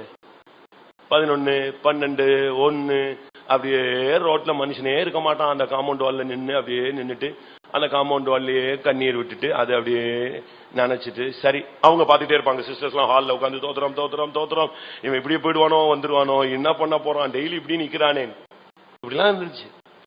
அதுக்கு பிறகுதான் புரிஞ்சுது, அதுல எல்லாம் ஜெயிச்சாச்சு. எதுக்கு இதை சொல்றேன்னா, அவமானப்படுவதற்கு நாம் யாரு? பாத்திரர்கள். அந்த வெளிப்படுத்தல் இருந்துச்சுன்னா நீங்க எல்லாம் நின்றுவீங்க. இல்ல மூக்க சிந்தியே செத்து போயிடுவீங்க, அழுதே செத்து போயிடுவீங்க. ஒரு லிமிட் வரும் பொழுது நமக்கு எல்லாருக்கும் இந்த பாதை உண்டு, அதை நீங்க புரிஞ்சுக்கணும். எனக்கு மட்டும்தான். ஒரு சிலர் சொல்றாங்க, எனக்கு வந்த மாதிரி யாருக்கும் வந்திருக்காது, யாருக்கும் வரவும் கூடாது. அந்த வரக்கூடாதுன்னு சொன்னீங்க பாத்தீங்களா, அது நல்ல மனசு. ஆனா யாருக்கும் வரலன்னு சொல்றது என்னது? தவறு. ஏனென்றால் இதே பாதையில ஒருத்தர் போயிருக்கிறாரு, அவர் தான் ஆண்டவராகிய இயேசு கிறிஸ்து. இதே பாதையில ஒரு கூட்டம் பரிசுத்தவான்கள் நெஞ்சிருக்காங்க, இதே இதுல கரெக்டா அடி எடுத்து வச்சு போயிருக்கிறாங்க. இயேசு கிறிஸ்து ஒரு இடத்துல பிதாவை பத்தி பேசினாரு. அவர் பெரிய பிராட் மைண்ட்ல பேசிட்டு இருக்காரு, பிதா ஒருவரே அப்படி இப்படின்னு. அப்ப அவங்க சொன்னாங்க, மோசே எங்களுக்கு தகப்பன் அப்படின்னாங்க. மோசே உங்களுக்கு தகப்பன் அப்ப ஆபிரகாம் அப்படி இப்படி பேசிட்டு இருக்கும்போது உடனே ஒருத்தன் சொன்னா, நாங்க ஒண்ணு வேசித்தனத்துல பிறக்கலங்க அப்படின்ட்டான். உங்களுக்கு புரிஞ்சுதா? யார சொல்றான்? ஒரே வார்த்தை தான், அது ஒரு கெட்ட வார்த்தை, அது ரொம்ப டீசெண்டா பைபிள்ல சொல்லி இருக்கு. அப்படி யோவான் 8ஆம் அதிகாரம் 41. நீங்கள் உங்கள் பிதாவின் கிரியைகளை செய்கிறீர்கள் என்றார். அதற்கு அவர்கள், நாங்கள் வேசித்தனத்தினால் பிறந்தவர்கள் அல்ல, ஒரே பிதா எங்களுக்கு உண்டு, அவர் தேவன் என்றார்கள். என்ன மாதிரி பேசுறான் பாத்தீங்களா? டப்புன்னு மூஞ்சில அடிச்ச மாதிரி பப்ளிக்ல வச்சு இயேசுவை கேவலப்படுத்துறான். அவர் சொல்றாரு, நீங்கள் உங்கள் பிதாவின் கிரியைகளை செய்கிறீர்கள் என்றார். உடனே அவங்க சொன்னாங்க, நாங்க ஒண்ணு வேசித்தனத்துல பிறக்கலங்க அப்படின்ட்டான். அப்ப என்ன அளவு அவங்க வார்த்தையை ஷார்ப்பா யூஸ் பண்ணாங்கன்னு பாருங்க. அந்த அளவு அந்த அவமானத்தையும் அவர் அப்படியே ஏற்றுக்கொண்டார். அதனால தான் சொல்றேன், நாம் இந்த உலகத்துல பல காரியங்களில நாம் தகுதியற்றவர்கள். ஆனா சில காரியங்களுக்கு நாம் பாத்திரராய் நடக்க வேண்டும். இயேசு கிறிஸ்துனுடைய பாதரட்சியை சுமக்கவோ, இயேசு கிறிஸ்துனுடைய பாதரட்சியின் வாரை அவிழ்க்கவோ, ஆண்டவர் நம்முடைய வாழ்க்கையில வரவோ, இல்லாவிட்டால் ஆண்டவருடைய சந்நிதியில போய் நின்று நியாயம் பேசவோ, ஜெபிக்கவோ, தேவனுடைய பிள்ளை என்று சொல்லவோ, ஊழியக்காரன் என்று சொல்லவோ, இல்லாவிட்டால் தேவன் நமக்கு பாராட்டின சத்தியத்துக்கும் தயவுக்கும் நம்ம எந்த அளவும் பாத்திரர்கள் அல்ல. ஆனா அதே நேரத்தில் நமக்கு ஒரு அழைப்பு இருக்கிறது, அந்த அழைப்புக்கு நாம் பாத்திரலாய் நடக்க வேண்டும். நமக்கு ஒரு சுவிசேஷம் கொடுக்கப்பட்டிருக்கிறது, அந்த சுவிசேஷத்துக்கு பாத்திரலாய் நடக்க வேண்டும். நமக்கு ஒரு மகிமை இருக்கிறது, அந்த மகிமைக்கு பாத்திரலாய் நடக்க வேண்டும். இந்த பாதையில நமக்கு ஒரு அவமானம் இருக்கிறது, கேவலம் இருக்கிறது. ஒருவேளை அந்த சப்ஜெக்ட் நீங்க படிக்கலன்னா இனிமே அந்த சப்ஜெக்ட் படிப்பீங்க. படிக்காதவங்க படிப்பீங்க, படிச்சவங்க சந்தோஷப்படுங்க. ஆண்டவர் எப்படியோ உங்களை காப்பாத்தி அதுல இணைஞ்சிருக்காரு. ஜஸ்ட் பாஸ் ஆவது வாங்க வச்சிருக்கிறார். தப்பி வந்திருக்கீங்க, கரை வந்திருக்கிறீங்க, அப்படித்தானே? எல்லாருக்கும் உண்டு இந்த பாதையில. அடுத்ததாக லூக்கா எழுதின சுவிசேஷம் 20ஆம் அதிகாரம் 35ஆம் வசனம். மறுமையையும் மரித்தோரிலிருந்து எழுந்திருக்குதலையும் அடைய பாத்திரராக எண்ணப்படுகிறவர்களோ பெண் கொள்வதும் இல்லை, பெண் கொடுப்பதும் இல்லை. மறுமைக்கும் உயிர்த்தெழுதலுக்கும் பாத்திரவான். மறுமை என்கிறது பரலோக ராஜ்யத்தை காண்பிக்கு. இம்மை இந்த உலகம், மறுமை பரலோக ராஜ்யம். பரலோக ராஜ்யத்திற்கும் உயிர்த்தெழுதலுக்கும் நாம் பாத்திரராய் நடக்க வேண்டும். அப்படின்னா இந்த உலகத்துல புசித்து குடித்து கல்யாணம் பிள்ளைகள் வேலை அது இதுன்னு இதுல சிக்கி நாம சிதறி போய்விடக் கூடாது. நாம் உயிர்த்தெழுதலுக்கு பாத்திரராக நடக்க வேண்டும். கடைசியாக லூக்கா எழுதின சுவிசேஷம் 21ஆம் அதிகாரம் 36ஆம் வசனம். ஆகையால் இனி சம்பவிக்க போகிற இவைகளுக்கெல்லாம் நீங்கள் தப்பி மனுஷகுமாரனுக்கு முன்பாக நிற்க பாத்திரவான்களாக எண்ணப்படுவதற்கு எப்பொழுதும் ஜெபம் பண்ணி விழித்திருங்கள் என்றார். இயேசு கிறிஸ்துனுடைய வருகையில அவருக்கு முன்னால போய் நிக்கிறதுக்கு நம்ம பாத்திரவான்களாய் மாறணும்.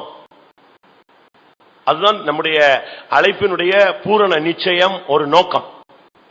எப்படியாயினும் மனுஷகுமாரன் வெளிப்படும் பொழுது அவருக்கு முன்பாக நாம் நிற்க அந்த தகுதி உள்ளவர்களாக நம்ம நிற்கணும். அதுக்கு பாத்திரவான்களாய் மாறணும்.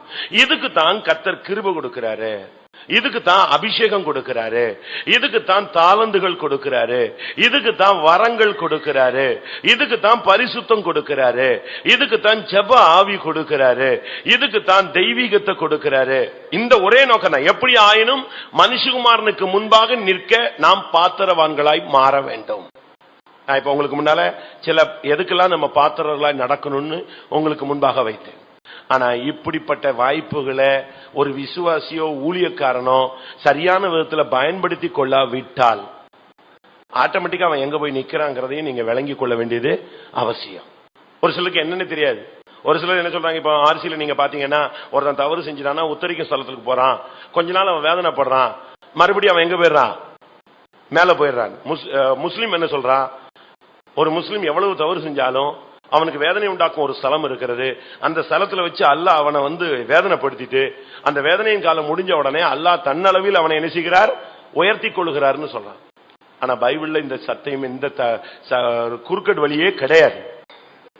நீ இந்த உலகத்துல அழைப்புக்கு பாத்திரனாய் நடக்காவிட்டால், சுவிசேஷத்துக்கு பாத்திரனாய் நடக்காவிட்டால், மகிமைக்கு பாத்திரனாய் நடக்காவிட்டால், ஆண்டவருக்காக அவமானப்படுவதற்கு பாத்திரனாய் நீ எண்ணப்படாவிட்டால், மறுமைக்கும் உயிர்த்தெழுதலுக்கும் நீ பாத்திரனாய் நடக்காவிட்டால், மனுஷகுமாரனுக்கு முன்பாக நீ நிற்க பாத்திரனாய் நடக்காவிட்டால், உனக்கு ஜட்ஜ்மெண்ட். நானா இருந்தாலும் சரி, நீங்களா இருந்தாலும் சரி. அதையும் நாம் இந்த நாட்களில் விளங்கிக் கொள்ள வேண்டியது அவசியம். உபாகமம் எதெல்லாம் நாம் சரியில்லைன்னா நம்ம எதற்கெல்லாம் பாத்திரா மாறிடுவோங்கிறதையும் நான் உங்களுக்கு முன்னால வைக்கிறேன். உபாகமம் 25ஆம் அதிகாரம் 2ஆம் வசனம். குற்றவாளி அடிகளுக்கு பாத்திரனானால் நியாயாதிபதி அவனை கீழே கிடக்க பண்ணி. குற்றவாளியா நம்ம மாறணும்னா நம்ம அடிகளுக்கு பாத்திரம். லூக்கா எழுதின சுவிசேஷத்துல நீங்க பாருங்க, வேதம் சொல்லுகிறது, எவனிடத்தில் அதிகம் ஒப்புவிக்கப்பட்டதோ அவனிடத்துல அதிகம் கேட்கப்படும், எவனிடத்துல குறைவாய் ஒப்பு கொடுக்கப்பட்டதோ அவனுக்கு குறைய கேட்கப்படும். அதிகம் ஒப்பு கொடுக்கப்பட்டவனுக்கு அவன் அதிக கணக்கு கேட்டு அதை கொடுக்காத பட்சத்தில் அவனுக்கு அதிக அடிகள் அடிக்கப்படும். லூக்கா 12ஆம் அதிகாரம் 47, 48. நல்லா புரிஞ்சுக்கோங்க, விசுவாசிகளுக்கு உள்ளது. தன் எஜமானுடைய சித்தத்தை அறிந்தும் ஆயத்தமாயிராமலும் அவனுடைய சித்தத்தின்படி செய்யாமலும் இருந்த ஊழியக்காரன் அநேக அடிகள் அடிக்கப்படுவான். அறியாதவனாயிருந்து அடிகளுக்கு ஏதுவானவைகளை செய்தவனோ சில அடிகள் அடிக்கப்படுவான். எவனிடத்தில் அதிகம் கொடுக்கப்படுகிறதோ அவனிடத்தில் அதிகம் கேட்கப்படும். மனுஷர் எவனிடத்தில் அதிகமாய் ஒப்புவிக்கிறார்களோ அவனிடத்தில் அதிகமாய் கேட்பார்கள். நீங்க இந்த பைபிள படிச்சு பாருங்க, ஆச்சரியமா இருக்கும். அநேக அடிகள் அடிக்கப்படுறது ஊழியக்காரன், சில அடிகள் அடிக்கப்படுறவன் அவிசுவாசி. எப்படி இருக்கும்? ஏன்னா அவனுக்கு தெரியல. அதனால பைபிள், நீங்க எல்லாருக்கும் கையில பைபிள் இருக்கா? லூக்கா 12:48 பாருங்க. அறியாதவனாயிருந்து அடிகளுக்கு ஏதுவானவைகளை செய்தவனோ எத்தனை அடி அடிக்கப்படுவான்? சில அடிகள் அடிக்கப்படுவான். எஜமானுடைய 47, எஜமானுடைய சித்தத்தை அறிந்தும் ஆயத்தமாய் இராமலும் அவனுடைய சித்தத்தின்படி செய்யாமலும் இருந்த ஊழியக்காரன் எவ்வளவு அடிக்கப்படுவான்? அநேக அடிகள் அடிக்கப்படுவான். அதனாலதான் இயேசு கிறிஸ்து இந்த இடத்துல உலகத்தில் இருக்கும் பொழுது ஒரு பிரசங்கம் பண்ணார். கப்பர்நகூமே உனக்கு ஐயோ, பெத்சாயிதாவே உனக்கு ஐயோ, கோராசீனே உனக்கு ஐயோ, உன்னில் செய்த பலத்த கிரியைகள் சோதோமில் செய்திருந்தால் அவர்கள் எல்லாரும் சாம்பல்ல உட்கார்ந்து ரெட்டில உட்கார்ந்து நெஞ்சிருப்பான், மனம் திரும்பி இருப்பான். உன்னில் செய்த கிரியைகள் நினிவேல செய்யப்பட்டிருந்தா எல்லாரும் மனம் திரும்பி இருப்பாங்க. ஆனபடியினால் நியாய தீர்ப்பில் சோதோமுக்கு வருகிற தண்டனையை விட உனக்கு வர்ற தண்டனை எப்படி இருக்கும்? ஜாஸ்தியா இருக்கும். ஏன்னா நான் ஒன்னுல பிரசங்கம் பண்ணி நீ கீழ்படியிலையே, எப்படி இருக்கும்னு யோசிச்சு பாருங்க. அப்போ ஒரு ஊழியக்காரன் தான் அதிகமா அடிக்கப்படுவான். ஒரு நல்ல விசுவாசி மரிச்சிட்டார். அதே ஊர்ல ஒரு சாதாரணமா இருந்த மனுஷனும் மரிச்சிட்டான். இது ஒரு சொப்பனம். 2 பேரும் இப்போ கீழே போறாங்க. எங்க மேல போல, 2 பேரும் எங்க போயிருக்காங்க? கீழே போயிருக்காங்க. அப்போ அந்த புதிய அந்த அரகுற ஆளு இந்த நல்ல விசுவாசிய பாக்குறான். ஐயா, நீங்க விசுவாசியாச்சே, நீங்க எங்க வந்துட்டீங்க? இங்க வந்துட்டீங்க அப்படின்னு. நம்ம தெருவில் ஒருத்தர் எப்பவுமே சர்ச்சிலே இருப்பாரு, அவர் இன்னும் கீழே தான் இருக்காருன்னு சொன்ன. எங்க? கீழே பாதாளத்துல அடுத்த ஸ்டெப்ல இருக்காரு. நான் அடுத்து அங்க போய் பார்த்து, என்ன நீங்களே இங்க வந்துட்டீங்க? இல்ல நம்ம சர்ச் பிரதரே கீழே தான் இருக்காரு. இப்படியே கீழே கீழே கீழே கீழே போய் யாரு போய்கிட்டே இருக்கா? இருக்கிற டாப் மோஸ்ட் ஆள் எங்க போய்கிட்டே இருக்கான்? பாட்டம்லெஸ் பிட்ல கீழே போய்கிட்டே இருக்கான். இதுதான் நடக்க போகுது. சத்தியத்தை அறிந்தும் நாம கீழ்ப்படியாம போய்கிட்டே இருக்கும் பொழுது நமக்கு அதிக அடிகள். அதனால தான் அந்த வசனம் சொல்லுகிறது, குற்றவாளிக்கு அநேக அடிகள், அவன் அடிகளுக்கு பாத்திரன். அதனால தான் இயேசு கிறிஸ்து சொல்லுகிறாரு, எவனிடத்தில் அதிகம் கொடுக்கப்படுகிறதோ அவனிடத்தில் அதிகம் கேட்கப்படும். இப்ப நம்ம யோசிச்சு பாருங்க, நாம் சரியில்லாவிட்டால், அழைப்பை பாத்திரலாய் நாம் நடக்காவிட்டால், சுவிசேஷத்துக்கு பாத்திரராக நடக்காவிட்டால், மகிமைக்கு பாத்திரராக நடக்காவிட்டால், கிறிஸ்துவின் நிமித்தம் வருகிற நிந்தைகள் அவமானங்களை அதிக பொக்கிஷம் என்று எண்ணாமல் உலக ஆடம்பரங்களிலே சிக்கி தவித்தால் நாம் எல்லாரும் எங்க போய் நிற்போம்? அடிகளுக்கு பாத்திரராய் மாறிவிடுவோம். நல்லா கவனிச்சுக்கங்க. கடைசி நாட்கள் நியாய தீர்ப்புல பட்சபாதமே கிடையாது. நியாய தீர்ப்புல நீங்க நீதி தேவதையை பார்த்திருக்கீங்களா? நீதி தேவதை கோர்ட்டுக்கு போனீங்கன்னா பார்த்திருப்பீங்க. மதுரை ஹைகோர்ட்டுக்கு போனீங்கன்னா நீதி தேவதை நிற்பாள். உள்ள போனீங்கன்னா என்ட்ரு ஆன உடனே அந்த போர்ட்டிகோல பாத்தீங்கன்னா ஒரு பெண் கண்ணை கட்டி தராசோட நிற்கும். அதான் அதுக்கு பேர் தான் என்னது? நீதி தேவதை. கையில துரத்ராஸ் பிடிச்சிருக்கும், கண்ணை கட்டிருப்பாங்க அந்த பொம்மைக்கு. ஏன்னா நியாயத்துல என்ன கிடையாது, கன்சாடை கிடையாது, பட்சபாதம் கிடையாது. தராசு என்ன சொல்லுதோ அதுதான். சட்டம் தன் கடமையை செய்யும் சொல்லுவான்.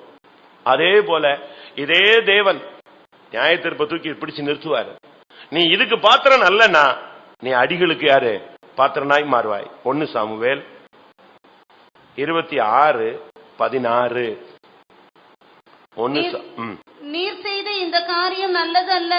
கர்த்தர் அபிஷேகம் பண்ணின உங்கள் ஆண்டவனை நீங்கள் காக்காமற் போனபடியினால் நீங்கள் மரணத்திற்கு பாத்திரவான்கள். எப்படி இருக்கும் பாருங்க. அங்க அவன் சொல்றான், அப்னேரை பார்த்து சொல்றான், நீ ஒரு பெரிய ராஜா அல்ல, நீ ஒரு பெரிய வீரன் அல்லவா, நீ ஒரு மெய்காப்பலன் அல்லவா, உன் ராஜாவை நீ எப்படி காப்பாத்தாம இருக்கலாம், அப்ப நீ எல்லாம் மரணத்துக்கு பாத்திரன். எவ்வளவு பெரிய வார்த்தை அவன் சொல்றான் தெரியுமா? நீங்கள் உங்கள் ஆண்டவனை காக்காமல் போனபடினால் நீங்கள் எல்லாம் மரணத்துக்கு பாத்திரவான்கள். உன்னுடைய விசுவாசத்தை நீ காக்காமல் போனால், உன்னுடைய பரிசுத்தத்தை நீ காக்காமல் போனால், உனக்கு ஒப்புவிக்கப்பட்டதை நீ அந்நாள் வரை காக்காமல் போனால் நாம் மரணத்துக்கு பாத்திரவான்கள். இதே இதை இன்னொரு இடத்துல சொல்லும் போது 2 சாமுவேல் 12ஆம் அதிகாரம். இவன் போய் இன்னொருத்தனை மரணத்துக்கு பாத்திரன்னு பிரசங்கம் பண்ணிட்டு வந்துட்டாரு. யாரு இந்த பிரசங்கம் பண்ணது? 1 சாமுவேல் 26:16 பிரசங்கம் பண்ண ஆள் யாரு? தாவீது. ஆனா இதே ஜட்ஜ்மெண்ட் இப்ப திருப்பி இவனுக்கு வருது. இவன் என்ன ஜட்ஜ்மெண்ட் கொடுத்தானோ அதே ஜட்ஜ்மெண்ட் வாசிங்க. 2 சாமுவேல் 12ஆம் அதிகாரம் 5ஆம் வசனம். அப்பொழுது தாவீது அந்த மனுஷன் மேல் மிகவும் கோபம் உண்டவனாகி நாத்தானை பார்த்து, இந்த காரியத்தை செய்த மனுஷன் மரணத்துக்கு பாத்திரன் என்று கர்த்தருடைய ஜீவனை கொண்டு சொல்லுகிறேன். எப்படி இருக்கும்? ஒரு கதை மாதிரி சொன்னாரு. நாத்தான் எப்பா ஒரு தருத்திரன் இருந்தான், அவனுக்கு ஒரே ஒரு ஆட்டுக்குட்டி இருந்துச்சு, பாவம் அந்த ஒரு ஆட்டுக்குட்டியை போய் அவன் குழந்தை மாதிரி வச்சு அழகா வச்சு வளர்த்தான். ஆனா ஐஸ்வர்யவானுக்கு எவ்வளவோ ஆடுகள் இருந்துச்சு. ஆனா என்ன பண்ணிவிட்டான், தான் வீட்டுக்கு வந்த ஒரு வழிபோக்கனுக்கு ஆகாரம் கொடுக்கறதுக்காக இந்த தருத்திரனுக்கு இருந்த ஒரே ஒரு ஆட்டுக்குட்டியை எடுத்து நிஞ்சிட்டான், பலியிட்டான். அதை கேட்ட உடனே தாவீது சொல்றான், அவன் மரணத்துக்கு பாத்திரன், அவனை கொன்றுன்னு சொன்னான்.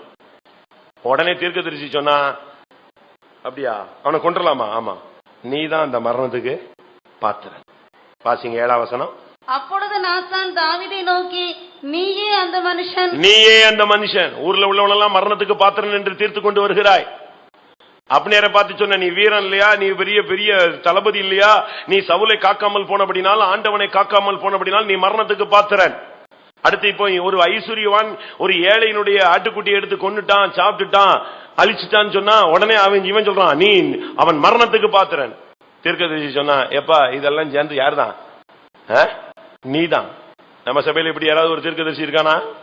இருக்காங்களா? என் பிள்ளைகளை நான் உங்கள் மத்தியில் வந்திருக்கிறேன், நான் உங்களை ஆசீர்வதிப்பேன்.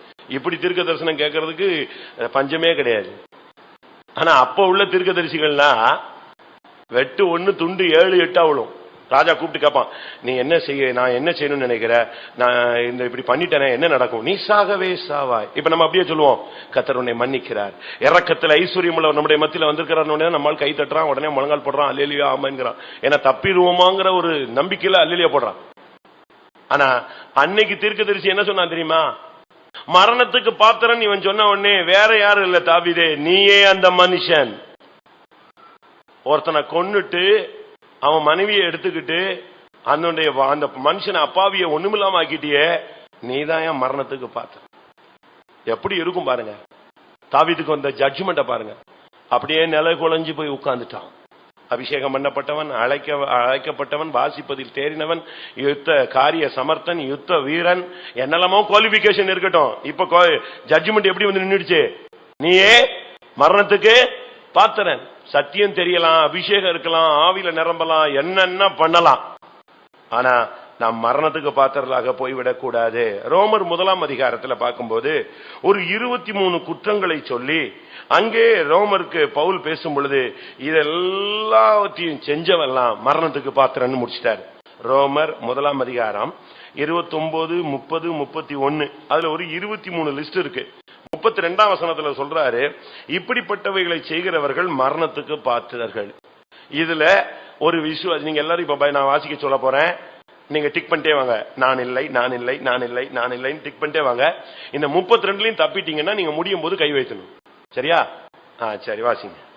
அவர்கள் சகலவித அநியாயத்தினாலும் வேசித்தனத்தினாலும் துரோகத்தினாலும் பொருளாசையினாலும் குரோதத்தினாலும் நிறையப்பட்டு பொறாமையினாலும் கொலையினாலும் வாக்குவாதத்தினாலும் வஞ்சகத்தினாலும் வன்மத்தினாலும் நிறைந்தவர்களுமாய் புறங்கூறுகிறவர்களுமாய் அவதூறு பண்ணுகிறவர்களுமாய் தேவ பகஞ்சருமாய் துராகிருதம் பண்ணுகிறவர்களுமாய் அகந்தை உள்ளவர்களுமாய் வீம்புக்காரருமாய் பொல்லாதவைகளை யோசித்து பிணைக்கிறவர்களுமாய் பெற்றாருக்கு கீழ்ப்படியாதவர்களுமாய் உணர்வில்லாதவர்களுமாய் உடன்படிக்கைகளை மீறுகிறவர்களுமாய் சுபாவ அன்பில்லாதவர்களுமாய் இணங்காதவர்களுமாய் இரக்கமில்லாதவர்களுமாய் இருக்கிறார்கள். இப்படிப்பட்டவைகளை செய்கிறவர்கள் மரணத்துக்கு பாத்திரராய் இருக்கிறார்கள் என்று. இப்போ இதுல ஒண்ணுமே இல்லைங்க. என் சர்டிபிகேட் என் பேப்பர் கிளியரா இருக்குன்னு சொல்றவங்க கை வைத்துங்க. முடிஞ்சு போச்சா? நாசரேத் பேலன்ஸ் பாத்தீங்களா? நில். நான் உங்களுக்கு குறை சொல்லல, இவைகளை சரிப்படுத்தணும் தான் ஆவியானவர் பேசுறார். வேதம் சொல்லுகிறது இந்த 23 குற்றங்களை செய்தவர்கள் மரணத்துக்கு பாத்திரர். ஒருவேளை நம்முடைய அறியாமையில, புத்தியினத்துல, அவசரத்துல, தெரியாம சூழ்நிலைகளில நாம் இவைகள்ல எவைகளுக்காக சிக்கிக் கொள்றோம். அதனால தான் பைபிள் சொல்லுது, உன்னை அழைப்பை பாரு, உனக்கு கொடுக்கப்பட்ட சுவிசேஷத்தை பாரு, உனக்குள்ள மகிமையை பாரு, உனக்குள்ள தேவன் நடத்துகிற பாதையை பாரு, நீ உயிர்த்தெழுதலுக்கு பங்குள்ளவன், இதுல போய் நீ சிக்கிக் கொள்ளாதே. இதைத்தான் வேதம் அழகாக சுட்டி காட்டுகிறது. அப்படினால நாம் மற்றவர்களை மரணத்துக்கு எதுவாக மாற்றிவிடக் கூடாது. அதனால இந்த விஷயத்துல நாம் ரொம்ப கவனமாக இருக்க வேண்டும். எபிரேயர் 10 அதிகாரம் 29 வசனத்தை பார்க்கும் பொழுது, எபிரேயர் 10:29, கொடிதான ஆக்கினைக்கு பாத்திரன், தேவனுடைய குமாரனை காலின் கீழ் மிதித்து தன்னை பரிசுத்தம் செய்த உடன்படிக்கையின் இரத்தத்தை அசுத்தம் என்று எண்ணி கிருபையின் ஆவியை நிந்திக்கிறவன் எவ்வளவு கொடிதான ஆக்கினைக்கு பாத்திரனாய் இருப்பான் என்பதை யோசித்து பாருங்கள். கொடிதான ஆக்கினைக்கு பாத்திரனாய் போயிடக்கூடாது. தேவகுமாரனை காலின் கீழே மிதிக்கிறவர்களாய் மாறிவிடக்கூடாது. ஆண்டவராகிய இயேசு கிறிஸ்துவை மறுதலித்து மறுபடியும் சிலுவையில் அறையவர்களாய் மாறிவிடக்கூடாது. ஆண்டவராகிய இயேசு கிறிஸ்துவின் கிருபையின் ஆவியை நிந்திக்கிறவன் எவ்வளவு கொடிதான ஆக்கினைக்கு பாத்திரன் என்று சொல்லி இருக்கிறது. அப்படினால தயவு செய்து, ஒரு தகுதியும் இல்லாத நம்மை தேவன் தெரிந்தெடுத்திருக்கிறார். நீங்கள் தகுதியுள்ளவர்களாய் மாறிக்கொள்ளுங்கள். எந்த விதத்திலும் நமக்கு எந்த தகுதியும் கிடையாது. இந்த சபையில நிக்கிறதுக்கோ, பாக்குறதுக்கோ, பேசுறதுக்கோ, இந்த பரிசுத்தவான்களுடைய ஐக்கியத்தில் இருக்கிறதுக்கோ நமக்கு என்ன தகுதி இருக்கு? நம்ம எங்கேயோ பிறந்து எங்கேயோ இருந்தோம். நம்ம புழுதியில கிடந்தோம், குப்பையில கிடந்தோம். நம்ம அங்கிருந்து தூக்கி கொண்டு வந்து பிரபுக்கள் மத்தியில உட்கார வச்சிருக்காரு. இனி அடுத்த ஸ்டெப், மகிமையான சிங்காசனத்துல கொண்டு போய் என்ன செய்ய போறாரு? உட்கார வைக்க போறாரு. யோசிச்சு பாருங்க. வஸ்திக்கு எல்லா மகிமையும் இருந்துச்சு, அவளுக்கு எல்லா தகுதியும் இருந்துச்சு. அதனால அவளால தாழ்த்த முடியல. ஆனா எஸ்தர் தன்னை தாழ்த்தி உபவாசம் போட்டது காரணம், தகுதி இல்லாத தனக்கு இந்த மகிமை நெஞ்சது கிடைச்சதுங்கிற ஒரு சிந்தை. நீங்க யோசிச்சு பாருங்க. நாம் எவைகளுக்கும் பாத்திரர் அல்ல, ஆனால் நம்மை பாத்திரவான்களாய் மாற்றும்படியாக தெய்வன் கொண்டு வந்திருக்கிறார். இதை நாம் இழந்து அடிகளுக்கும் மரணத்திற்கும் நியாய தீர்ப்புக்கும் நாம் பாத்திரர்களாய் நாம் என்ன செய்யக்கூடாது? போய்விட கூடாது. இயேசு சொல்லுகிறாரு, 2 கூட்டத்தை பத்தி பேசுறார். இவர்கள் எனக்கே பாத்திரன் அல்ல அப்படின்னு சொல்றார். வாசியுங்கள். 2 கூட்டம் ஜனங்களை பார்த்து 2 வார்த்தை சொல்றார். இந்த இதுல நீங்க மாட்டிக்கொள்ள கூடாது. மத்தேயு 10 அதிகாரம் 37 வசனம் வாசிங்க. முதலாவது, தகப்பனையாவது தாயையாவது என்னிலும் அதிகமாய் நேசிக்கிறவன் எனக்கு பாத்திரன் அல்ல. இது ஒரு விசுவாசிக்கு சொன்னது. நம்ம எல்லாரும் சொல்லுவோம் தெரியுமா, இது ஊழியக்காரங்களுக்கு உள்ளது அப்படின்னு. தப்பு. அடுத்த வசனம் ஊழியக்காரங்களுக்கு. வாசிங்க. 38, தன் சிலுவையை எடுத்துக்கொண்டு என்னை பின்பற்றாதவன் எனக்கு பாத்திரன் அல்ல. இது சிலுவையை எடுத்துட்டு போறது. அது உலகத்தில் இருக்கிற ஒரு விசுவாசி தன் தகப்பனையோ, தன் தாயையோ, தன்னுடைய மனைவியோ, தன்னுடைய பிள்ளைகளையோ, தன்னுடைய சகோதரனையோ சகோதரியோ, உலகத்தில் உள்ள காரு, வீடு, பொருள் எதையோ என்னிலும் அதிகமாய் நேசிக்கிறவன் எனக்கு பாத்திரன் அல்ல. அடுத்த வசனம் சொல்றாரு, தன் சிலுவையை எடுத்துக்கிட்டு ஒரு ஊழியக்காரன் என் பின்னால வராம இருந்தா அவன் எனக்கு பாத்திரன் அல்ல. எப்படி இருக்கும் பாருங்க. ஆண்டவர் ஆண்டவருடைய ஸ்கேல் வேற, ஊழியக்காரங்களுடைய ஸ்கேல் வேற, விசுவாசிகளுடைய ஸ்கேல் வேற. நம்ம ஒவ்வொருத்தரும் ஒவ்வொரு ஸ்கேல் வச்சிருக்கிறோம். ஆனா வேர்ல்டு ஃபுல்லா ஒரு ஸ்கேல் தான் வச்சிருக்கான். அப்படித்தானே? நீங்க யோசிச்சு பாருங்க. ஆண்டவர் சொல்றாரு, என்னிலும் அதிகமாய் எதையும் நேசிக்கிறவன் எனக்கு பாத்திரன் அல்ல. இதுக்கு ஒரு பழைய ஏற்பாட்டில் ஒரு எக்ஸாம்பிள் சொல்றேன். 1 சாமுவேல் 3 அதிகாரத்தில் பார்க்கும்போது, அந்த ஏலி என்கிறதான பிரதான ஆசாரியன் அதிகமா தன்னுடைய பிள்ளைகளை மதிச்சான், ரொம்ப நேசிச்சான். அந்த பிள்ளைங்க என்ன தப்பு பண்ணாலும் அட்ஜஸ்ட் பண்ணிக்குவாரு. இப்போ ஒரு சில பிள்ளைங்க பாருங்க ஃபெயில் ஆயிரும், ஆனாலும் அவங்க அப்பா பரவாயில்ல பரவாயில்ல அப்படிம்பாரு. எப்படித்தான் அப்பா இருக்கான்னு தெரியல, எனக்கு ஒன்னும் புரியல. தோல்வியே அதுக்காக ஒரு உணர்வே இல்லாம ஒரு தகப்பன் இருப்பான், துக்கப்பட மாட்டானா? யோசிச்சு பாருங்க. அந்த ஏலியருடைய பிள்ளைங்க தாறுமாறா ஜீவிக்கிறாங்க, அவங்க அப்பா அதை பத்தி கவலையே படுறதில்ல.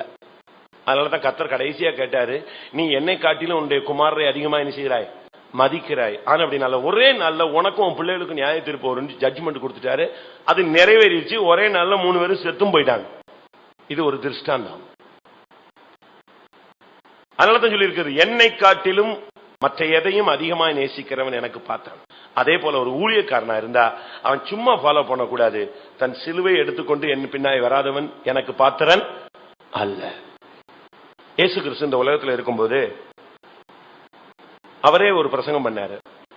ஒரு வீட்டுக்கு போங்க, அந்த வீட்டுக்கு ஜெபம் பண்ணுங்க. ஊழியக்காரங்க வீட்டுக்கு வர்றதுக்கு நோக்கத்தை உங்களுக்கு சொல்லிடுறேன். ஒரு சிலர் தவறான நோக்கத்தோட வந்தாங்களா எனக்கு தெரியாது. ஒரு சிலர் காசுக்காக போயிருந்தாலும் அது தவறு. காசுக்காக விசிட்டிங் பண்ணவும் கூடாது. அதனாலதான் சிபிஎம்ல ஒரு பிரமாணமே உண்டு, முதல் 10ஆம் தேதி வரைக்கும் என்ன செய்யாத, எங்க போகாத, விசிட்டிங்க போகாத, சம்பளம் வாங்கின உடனே காசுக்கு வந்துட்டான்னு நினைச்சிடக்கூடாது அப்படின்னு. அவசியமான ஒரு வீடை விசிட் பண்ணலாம். ஆனா பைபிள் சொல்லுகிறது, ஒரு வீட்டில் பிரவேசித்து அந்த வீட்டை என்ன செய்யுங்கள், வாழ்த்துங்கள். அப்படி நீங்கள் வாழ்த்தும் பொழுது அந்த வீட்டுக்கு சமாதானத்தை கூறுங்கள். அப்படி நீங்கள் சமாதானத்தை கூறும் பொழுது அந்த வாழ்த்துக்கும் சமாதானத்துக்கும் ஒருவன் அந்த வீட்டில் உள்ளவன் பாத்திரனா இருந்தால் நீ சொல்ற வாழ்த்தும் சமாதானமும் அந்த வீட்டில் என்ன செய்யும், தங்கும். அந்த வீட்டில் இருக்கிற விசுவாசி அந்த வாழ்த்துக்கும் அந்த ஆசீர்வாதத்துக்கும் சமாதானத்துக்கும் பாத்திரன் இல்லாவிட்டால் நீ சொன்ன வாழ்த்துதலும் சமாதானமும் உன்னோடைய திரும்ப என்ன செஞ்சிடும், வந்துடும். இருக்கா அப்படி வசனம்? வாசிங்க. மத்தேயு 10:12-13. மத்தேயு 10:12-13, லூக்கா 10:6. இப்படி வரிசையா நீங்க எல்லா இடத்துலயும் பார்க்கலாம். வாசிங்க. ஒரு வீட்டுக்கு பிரவேசிக்கும் போது அதை வாழ்த்துங்கள். அந்த வீடு பாத்திரமாய் இருந்தால் நீங்கள் கூறின சமாதானம் அவர்கள் மேல் வரக்கடவது. அபாத்திரமாய் இருந்தால் நீங்கள் கூறின சமாதானம் உங்களிடத்திற்கு திரும்ப கடவது. அந்த வீட்டுல உள்ளவங்க வந்து கரெக்டா இல்லன்னு சொன்னா நாங்க போய் ஆண்டவரை நீர் அற்புதம் செய்யணும்னு நீங்க ஆமேன் ஆண்டவரை ஒரு ஆமனுக்கு 15 ஆமேன் போடலாம், எழுப்புதலா இருக்கும். ஆனா அதுக்கு தகுதி இல்லைன்னா அந்த ஆசீர்வாதம் என்ன செய்யாது, அங்க தங்காது, ஏன் கூட வந்துடும். இதான் உண்மை. பைபிள் அப்படித்தான் சொல்லுது. ஒரு வீட்டுக்கு போங்க, அந்த வீட்டை வாழ்த்துங்க, அந்த வீட்டை ஆசீர்வதிங்க, அந்த வீட்டில் உள்ள கட்டுகளை அவிழ்த்து விடுங்க, அந்த ஜனங்களுக்கு இருக்கிற சாபத்தை மாத்தி விடுங்க. ஆனா அதுக்கு ஏற்ற லைஃப் அவங்களுக்கு இருந்துச்சு, அந்த வீடு ஒரு தேவ சமூகத்தோடு இருந்துச்சுன்னா நீ சொல்றது எல்லாமே அந்த வீட்டுல என்ன செய்யும், தங்கும். நீங்க ஜெபிச்சுட்டு வந்த பிறகு அந்த வீட்டில் ஒரு இளைப்பாறுதல் இருக்கும். நீங்க பேசிட்டு வந்த உடனே அந்த வீட்டில் ஒரு சமாதானம் இருக்கும். நீ ஜெபிச்சுட்டு வந்த பிறகு அந்த வீட்டில் உள்ள பிரச்சனை நீங்கிரும், வியாதி போயிடும். அப்படின்னு சொன்னா இந்த ஊழியக்காரன் வந்ததுனால உனக்கு பிரயோஜனம் இருக்குன்னு அர்த்தம். அப்படி ஒண்ணுமே இல்ல அப்படின்னா பாஸ்ட் வந்து ஜெபிச்சும் ஒன்னும் ஆகலன்னு ஒரு சிலர் நீங்க வந்து சாட்சி சொல்லுவான். பாஸ்ட் வந்து ஜெபிச்சதுனால ஒன்னும் ஆகல, நீ அங்க பிரேக் டவுன்ல இருக்கிறன்னு அர்த்தம். அதை புரியணும் ஃபர்ஸ்ட். ஒரு சிலர் சொல்லுவாங்க, நான் வந்தேன், பாஸ்டர் சொன்னேன், ஜெபித்தேன், கிடைக்கவே இல்லை. அக்காவிடம் போனேன், அது கிடைக்கவே இல்லை. சின்ன பாஸ்டர்ட்ட போனேன், கிடைக்கவில்லை. சாட்சி இங்க வந்து எல்லாத்தையும் மொத்தமா கூண்டுல ஏற்றி விட்டு போயிடுவான். வசனம் சொல்லுது, நீ உன் வீட்டுக்கு அவங்க வந்தாங்க, அந்த வீட்டுல வந்து சொன்ன போது அதுக்கு நீ பாத்திரனா இருந்தால் அது உன் வீட்டுல என்ன செய்யும், அது உன் வீட்டுல தங்கும். அப்படித்தான் பைபிள் சொல்லுது. நான் ஒன்னும் புதுசா ஒன்னும் பிரசங்கம் அல்ல, பைபிள்ல உங்க கையில் உள்ள பைபிள்ல தான் சொல்லியிருக்கு. நீங்கள் ஒரு வீட்டில் பிரவேசித்து அதை வாழ்த்துங்கள், அந்த வீட்டில் இருக்கிற சாபம் போயிடும். அந்த அளவு நீங்க உங்களை ரெடி பண்ணிக்கிட்டு. இதுதான் சத்தியம். எந்த தகுதியும் இல்லாத நம்மை கர்த்தர் கொண்டு வந்து பல காரியங்களுக்கு தகுதியாய் மாற்றி இருக்கும் பொழுது நாம் திரும்ப போய் கழுவப்பட்ட பன்றி சேற்றுக்குள்ள போய் நம்ம ஜீவித்தை கெடுக்கிறது போல நாம் மறுபடியும் நியாய தீர்ப்புக்கு பாத்திரராய் போகாதபடி நம்முடைய சிலுவை எடுத்துக்கொண்டு ஆண்டவரை மாத்திரம் நேசித்து ஆண்டவருடைய ஆசீர்வாதம் நம்முடைய வீட்டில் தங்கக்கூடிய ஒரு பாத்திரலாக நாம் மாறும்படியாக தேவன் இந்த காலை வேளையில் நம்மோடு வார்த்தைகளை அனுப்பி கொண்டிருக்கிறார். கடைசியாக லூக்கா எழுதின சுவிசேஷம் 7ஆம் அதிகாரம் 4ஆம் வசனம். அவர்கள் இயேசுவினிடத்தில் வந்து அவரை கருத்தாய் வேண்டிக் கொண்டு, நீர் இந்த தயவு செய்கிறதற்கு அவன் பாத்திரனாய் இருக்கிறான். பாருங்க, இயேசுவினிடத்துல யூதர்கள் இருக்கிற மூப்பர்கள்லாம் வந்து ஒரு மனுஷனுக்காக வந்து பரிதபிச்சு பேசுறாங்க. ஆண்டவரே, நீங்க அவன் வீட்டுக்கு வரலாம், நீங்க அவனை வீட்டை ஆசீர்வதிக்கலாம், நீங்க இந்த காரியத்தை செய்யறதுக்கு அவன் தகுதி உள்ளவன் பாத்திரன்னு சொல்றாங்க. அதுக்கு 2 காரணம் அவங்க சொல்றாங்க. அதான் முக்கியம். நான் அதைத்தான் உங்க முன்னால வைக்க விரும்புகிறேன். அவங்க சொல்லி 2 காரியத்தை சொன்னாங்க.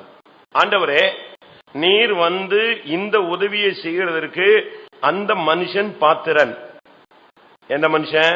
அந்த 100க்கு அதிபதி. இயேசு இவைகளை சொன்ன பின்பு அங்க வர்றார். அவருக்கு அப்புறம் உங்களை நின்றுட்டு இருக்கிறார். அங்க ஒரு பெரிய வேலை, ஒரு 100க்கு அதிபதியினுடைய வேலைக்காரன் பயங்கர கஷ்டப்படுறான். இப்ப அவனுக்கு என்ன பண்ணுன்னு தெரியல. இயேசு போய் கூப்பிடுற அளவுல அவனுக்கு பரிசுத்தமும் கிடையாது, ஆண்டவரோட அறிமுகமும் கிடையாது. அதனால யூதர்களுடைய மூப்பர்களை கூப்பிட்டு சொன்னா, நீங்க போய் கொஞ்சம் ஒரு ஜெபம் பண்ண சொல்லுங்களேன், என் வேலைக்கார சுகமாகட்டுமே. அப்பதான் அவங்க போய் சொல்றாங்க, ஆண்டவரே, நீர் இவனுக்கு தயவு செய்கிறதற்கு இவனுக்கு சான்ஸ் இருக்கு. நீங்க மகா பரிசுத்தமான தெய்வம், மனுஷனாய் வந்த தெய்வம், நன்மை செய்கிறவராய் சுற்றி திரிகிறவர். உங்க பாதம் பட்டா சுகம் கிடைக்கும். உங்க வார்த்தை கேட்டா பாடையில் உள்ளவன் எழும்பிடுவான், கல்லறையில் உள்ளவன் வெளியே வந்துடுவான். அதெல்லாம் எங்களுக்கு தெரியும். ஆனா இவனுக்கு நீங்க உதவி செய்யலாம், அதுக்கு அவனுக்கு தகுதி இருக்குன்னாங்க. உடனே கேட்டாரு, என்ன தகுதி இருக்கு? வாசிங்க 5ஆம் வசனம். அவன் நம்முடைய லூக்கா 7:5. அவன் நம்முடைய ஜனத்தை நேசிக்கிறான், நமக்கு ஒரு ஜெப ஆலயத்தையும் கட்டினான் என்றார். ஆண்டவர் கிரியை செய்கிற அளவுல அவன் பாத்திரனா இருக்கிறதுக்கு 2 காரணம் அங்கே சுட்டி காட்டப்படுகிறது. ஒன்று, அவன் நம்முடைய ஜனத்தை நேசிக்கிறான். 2வது, ஜெப ஆலயத்தை அவன் கட்டி இருக்கிறான். இந்த வார்த்தையை கேட்ட உடனே 6ஆம் வசனத்துல வாசிங்க. அப்பொழுது இயேசு அவர்களுடனே கூட போனார். 2 வேர்டு. இந்த 2 வார்த்தையை கேட்ட உடனே இயேசு உடனே புறப்பட்டு நான் வர்றேன்ட்டு போயிட்டாரு. அப்படி என்ன? 2 காரியம். ஒன்று, ஜனத்தை நேசிப்பது. 2வது, ஜெப ஆலயம் கட்டுவது. தன் சகோதரனை பகைக்கிறவன் கொலைபாதகன், அவனுக்கு பாத்திரன் கிடையாது. உங்களால மற்றவங்களை நேசிக்க முடியுதா? கட்டின மனைவியை நேசிக்க முடியுதா? கட்டின புருஷனை நேசிக்க முடியுதா? பெத்த பிள்ளைகளை நேசிக்க முடியுதா? பெத்த பெற்றோர்களை நேசிக்க முடியுதா? உங்கள் உடன் பிறந்த சகோதர சகோதரரை நேசிக்க முடியுதா? அதெல்லாம் விட்டுருங்க. சபைக்குள்ள வந்துட்ட பிறகு ஒரு விசுவாசியை நேசிக்க முடியுதா? சபைக்குள்ள வந்துட்ட பிறகு ஊழியர்களை உங்களால் நேசிக்க முடியுதா? பாவிகளை நேசிக்க முடியுதா? சபைக்குள்ள வந்துட்ட பிறகு கர்த்தரை அதிகமா உங்களால் நேசிக்க முடியுதா? இயேசு கேட்கிறார், இவர்கள் எல்லாரிலும் என்னை அதிகமா நீ நேசிக்கிறாயா? ஆண்டவருடைய கேள்வி அதுதான், வேற ஒண்ணுமே கேட்கல. நீ மறுதலிச்சுட்டே சபிச்சுட்டே சத்தியம் பண்ணிட்டு நீ ஓடி போ, வெளியே போ, கேவலப்படுத்திட்டு சபைக்குள்ள வராத அப்படிலாம் சொல்லல. அவர் கேட்ட ஒரே கேள்வி, நீ என்னை நேசிக்கிறாயா? இங்கே அந்த மனுஷன் சொல்றான், ஆண்டவரே, இவன் நம்முடைய ஜனத்தை நேசிக்கிறான், தன் சகோதரனை பகைக்கிற எவனும் இருளில் கிடக்கிறான். தன் சகோதரனை பகைக்கிறவனுக்குள்ளே தேவ அன்பு இல்லை. கண்ட சகோதரத்தில் அன்பு கூறாதவன் காணாத தேவனிடத்தில் எப்படி அன்பு கூறுவான்? இதெல்லாம் வசனம் 100 கணக்கில் தெரியும், 1000 கணக்கில் நீங்க கேட்டிருக்கீங்க. ஆனா பைபிள் சொல்லுகிறது, கர்த்தர் உனக்கு சுகம் கொடுக்கணும்னா, உன் சாபத்தை போக்கணும்னா, உன் வீட்டில் இருக்கிற மரண அவஸ்தை நீங்கணும்னா, அதுக்கு முதல் பாத்திரனா இருக்கிறது நீ ஜனத்தை நேசிக்கணும். ஒரு சிலர் நேசிக்கலாம் சிரிப்பாங்க, திரும்புறதுக்குள்ள சிரிப்பு போயிடும்.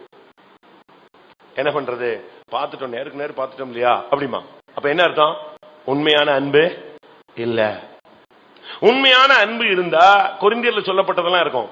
அன்பு சகலத்தையும் தாங்கும், சகிக்கும், நம்பும், விசுவாசிக்கும், தீங்கு நினையாது, தற்புகளை நாடாது, சினம் கொள்ளாது. அது நீங்க அது பாட்டுக்கு லிஸ்ட் எழுதிக்கிட்டே போலாம். ஆனா இந்த அன்பு குறையும் பொழுது, அக்கிரம மிகுதியாவதினால் அன்பு குறைந்து போகும். அப்ப பார்த்தா யார பார்த்தாலும் நாய் கடிச்ச மாதிரி விழுந்துருவோம். மனைவியை பார்த்தா பிடிக்காது, புருஷனை பார்த்தா பிடிக்காது, யாரை பார்த்தாலும் பிடிக்காது, அம்மாவை பார்த்தா பிடிக்காது. இந்த ஆளியா வந்தா அம்மா அப்பாவை பார்த்து, இந்த பொம்பளை இதுக்கு வந்துச்சுமா, யார? அம்மாவை பார்த்து. மரியாதை இல்லாத வார்த்தைகள், தெய்வீகமற்ற வார்த்தைகள். காரணம், நீ தகுதி இல்லைங்கிறத இதிலேயே வெளிப்படுத்துற. 2வது, அங்கே சொல்லி இருக்கிறது, அவன் நமக்கு ஒரு ஜெப ஆலயத்தை கட்டினான். கர்த்தர் உனக்காக கிரியை செய்யணும்னா, ஜெபாலயம் கட்டணும்னா இந்த சர்ச்சை கட்டுறதல்ல, உன் ஜீவியத்துல ஒரு ஜெப ஜீவியத்தை நீ கட்டணும். ஆண்டுடைய பாதத்தில் நீ கடக்க வேண்டிய காலங்கள் வந்துருச்சு. 4 மணி நேரம் ஜெபிச்சேன், 10 நிமிஷம் ஜெபிச்சேன்னு இந்த ரோட்ல போறவன் சொல்ற மாதிரி சொல்லாத. நீ சுதந்திரவாளி, ஒரு நாளைக்கு 2.5 மணி நேரம் ஜெபிக்கணும். நீ பணத்துல தசம பாகம் கொடுக்கறது மாத்திரமல்ல, சம்பாத்தியத்துல தசம பாகம் கொடுக்கறது இல்ல. நீ எதுல தசம பாகம் கொடுக்கணும்? உனக்கு கொடுக்கப்பட்ட 24 மணி நேரத்துல நீ தசம பாகம் கொடுக்கணும். 2.5 மணி நேரம் நீ தேவ சமூகத்துல கடக்கணும். ஆண்டுடைய பாதத்துல விழுந்து கிடக்க வேண்டிய காலம், ஊர் சுத்துற காலம் அல்ல, ரொம்ப பிஸியா சுத்தி சம்பாதிக்கிற காலம் அல்ல. 2.5 மணி நேரம் நீ தேவனுடைய பாதத்துல உட்கார். இஸ்ரவேல் ஜனங்களுடைய சரித்திரத்தை நீங்க படிச்சீங்கன்னு சொன்னா, அவங்க அந்த இஸ்ரேல் தேசம் கிடைச்சு கொஞ்ச நாள் கூட ஆகல, அதுக்குள்ள அரபு எல்லாம் சேர்ந்து யுத்தம் செஞ்சாங்க. வரிசைய யுத்தத்துல தோத்து போயிட்டாங்க, அவங்களுக்கு வெக்ஸ் ஆயிட்டாங்க. அப்ப இந்த அரபு எல்லாம் ஒரு முடிவெடுத்தாங்க, இவனை ஜெயிக்கணும்னா ஒரே ஒரு வழி, சண்டை போட்டு ஜெயிக்க முடியாது. இவன் ஓய்வு நாள் என்ன செய்வான், அனுசரிப்பான். அதனால ஓய்வு நாள்ல இவன் அடிச்சிடணும். இதுதான் அவங்களுடைய முடிவு. கரெக்டா ஓய்வு நாள்ல வார் டிக்ளேர் பண்ணாங்க. இவங்களுக்கு என்ன பண்ணனே தெரியல. ஏன்னா ஓய்வு நாள்ல என்ன செய்யக்கூடாது, சொந்த வேலை ஒண்ணுமே செய்யக்கூடாது. என்ன பண்ணு தடுமாறிட்டு இருக்கும்போது ஆண்டவரேன்னு அவ்வளவு பேரும் ஜெபிச்சான் இஸ்ரவேல். நீங்க அந்த இஸ்ரவேல் சரித்திரத்தை படிச்சு பாருங்க. எல்லா தேசமே ஜெபிச்சது, ஐயோ ஆண்டவரே ஓய்வு நாள்ல இப்படி ஒரு பெரிய கட்டளை நீர் கொடுத்திருக்கிறீரு, சத்துரு எழும்பிட்டானேன்னு எல்லாரும் கதரும் போது கர்த்தர் என்ன பண்ணார் தெரியுமா, எதிரிகளுடைய ஒரு பிளைட்டை கூட ஆபரேட் பண்ண விடாம தடுத்துக்கிட்டே வந்தார். படிச்சிருக்கீங்களா புக்கு? 24 hours அப்படியே எல்லாம் முட்டி மோதி அலமோதிட்டானுங்க. அவனுக்கு என்னவும் பண்ண முடியாம கரெக்டா 24 நேரம் முடிஞ்சது. இவன் பிளைட்ல நெஞ்சிருச்சு, பறக்க ஆரம்பிச்சது, அடிச்சு துவஸ்தம் பண்ணிட்டாங்க, ஒண்ணு இல்லாம ஆகிட்டாங்க. நீங்க படிச்சு பாருங்க. இஸ்ரேல் பாகம் 1, 2, 3 புக்கு விற்கிறான், வாங்கி படிச்சு பாருங்க. தேவன் உனக்காக செய்வார். ஜெபாலயத்தை கட்டுங்க. இது வரைக்கும் நீங்க என்னத்திலமோ கட்டிட்டு இருப்பீங்க. இன்னையில இருந்து காலையில ஒரு ஜெபத்தை கட்டுங்க, மத்தியானம் கொஞ்ச நேரம் ஒரு ஜெபத்தை கட்டுங்க, நைட்டு ஒரு கொஞ்ச நேரம் ஜெபத்துல கட்டுங்க. மனைவி தூங்கட்டும், புருஷன் தூங்கட்டும், பிள்ளைகள் தூங்கட்டும், பெற்றோர்கள் தூங்கட்டும், நண்பர்கள் தூங்கட்டும், உடன் ஊழியர்கள் தூங்கட்டும். நீ ஒரு ஜெபாலயத்தை கட்டு. நீ ஜெபாலயத்தை கட்டுகிறவனா இருந்தால் நீ ஒரு பாத்திரன். ஆண்டவர் உனக்கு உதவி செய்ய நீ ஒரு பாத்திரன். ஆண்டவர் உன் வீட்டுக்கு வர்றதுக்கு நீ ஒரு பாத்திரன். ஆண்டவர் உன்னுடைய மரண அவஸ்தையை நீக்கிறதுக்கு நீ ஒரு பாத்திரன். ஆண்டவர் உன் சாபத்தை நீக்கிறதுக்கு நீ ஒரு பாத்திரன். எல்லாரும் கண்களை மூடுவோம். கொஞ்ச நேரம் தான் நான் டைம் எடுக்கிறேன். இந்த டயத்தை நீங்க சரியான விதத்துல பயன்படுத்தணும். ஒரு 5 நிமிஷமோ 10 நிமிஷமோ, ஆண்டவரே எந்த தகுதியும் இல்ல சுவாமி, முழங்கால போட்டு வாயை திறந்து சொல்லு, நீர் எனக்கு பாராட்டின தயவுக்கும் நீர் எனக்கு வெளிப்படுத்தின இந்த மகிமையான சத்தியத்துக்கும் நான் எவ்வளவேனும் பாத்திரன் அல்ல. பரிசுத்தவான்களுடைய பாதரட்சைகளை சுமக்க கூட எனக்கு தகுதி கிடையாது. பரிசுத்தவான்களுடைய செருப்பை அவுக்கிறதுக்கு கூட எனக்கு தகுதி கிடையாது. உன்னுடைய குமாரன் என்று சொல்லுகிறதற்கு எனக்கு எந்த தகுதியும் கிடையாது. ஏனென்றால் எனக்கு கொடுத்த கிருபை அபிஷேகம் எவ்வளவோ நான் நஷ்டப்படுத்தி விட்டு இப்ப உட்கார்ந்து இருக்கிறேன். உன்னுடைய ஊழியக்காரன் என்று சொல்ல எனக்கு எந்த தகுதியும் கிடையாது. ஏன்னா நான் ஊழியத்துக்கு விரோதமாகவே செயல்பட்டு எனக்கு கொடுத்த ஊழியத்தை சரியாய் செய்யலங்கிற ஒரு துர்மன சாட்சி என்னோடு போராடி கொண்டிருக்கிறது. அப்படிப்பட்ட என்னை அழைப்புக்கு பாத்திரனாய் வைத்திருக்கிறீர், மகிமைக்கு பாத்திரனாய் வைத்திருக்கிறீர், உயிர்த்தெழுதலுக்கு பாத்திரனாய் என்னை அழைத்திருக்கிறீர். உமக்காக பாடு நிந்தை அவமானம் சகிக்க முடியாய் நீர் தெரிந்தெடுத்திருக்கிறீர். ஆண்டவரே நான் எந்த விதத்திலும் தகுதி உள்ளவன் அல்ல.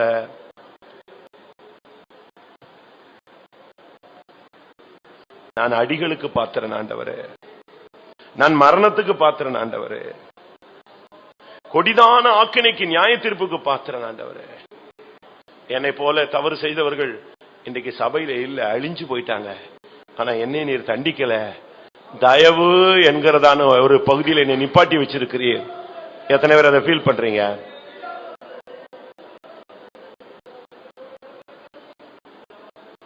எத்தனை பேருக்கு அதை தெரியும்?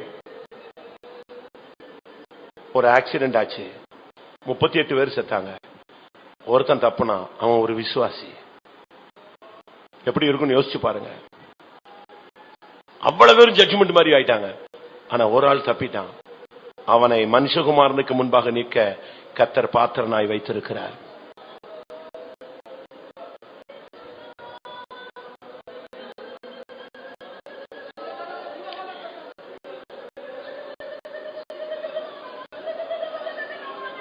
நான் கொஞ்ச நேரம் டைம் கொடுக்கிறேன். உங்களை நீங்களே புரிந்து கொள்ளுங்கள், உங்களை நீங்களே அறிந்து கொள்ளுங்கள். அவசியம் இல்லாம எழும்ப வேண்டாம், அவசியம் இல்லாம கண் திறக்க வேண்டாம். தாழ்த்தி சில நிமிடங்கள் ஒப்பு கொடுப்போம்.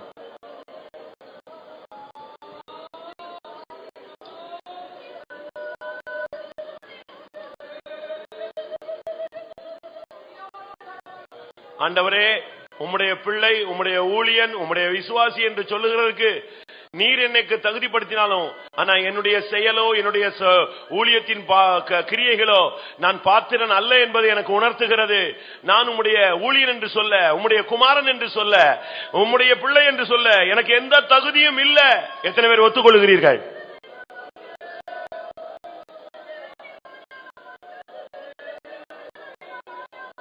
ஆண்டவரே, இந்த சத்தியத்தை அறிந்த பின்பும், இந்த உபதேசத்துக்குள் வந்த பின்பும், என்னை நீர் அபிஷேகித்த பின்பும், எனக்கு தரிசனங்கள், வெளிப்படுத்தல்கள், கிருபைகள் தந்த பின்பும் நான் அதுல உண்மையா இல்லை. இன்றைக்கு நான் அடிகளுக்கு பாத்திரனாக, நியாய தீர்ப்புக்கு ஏதுவாக, மரணத்துக்கு பாத்திரனாய் உம்முடைய சன்னிதானத்திலே காணப்படுகிறேன் என்று எத்தனை பேர் ஒத்துக்கொள்கிறீர்கள்?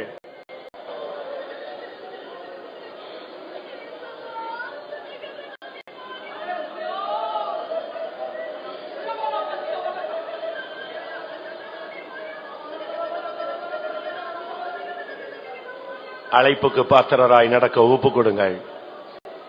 கர்த்தர் உங்களுக்கு எப்பொழுது ஒரு அபிஷேகம் தரப்போகிறார். எங்களை தகுதிப்படுத்துகிறவர் தேவனே, நம்மை தகுதிப்படுத்துகிறவர் தேவனே.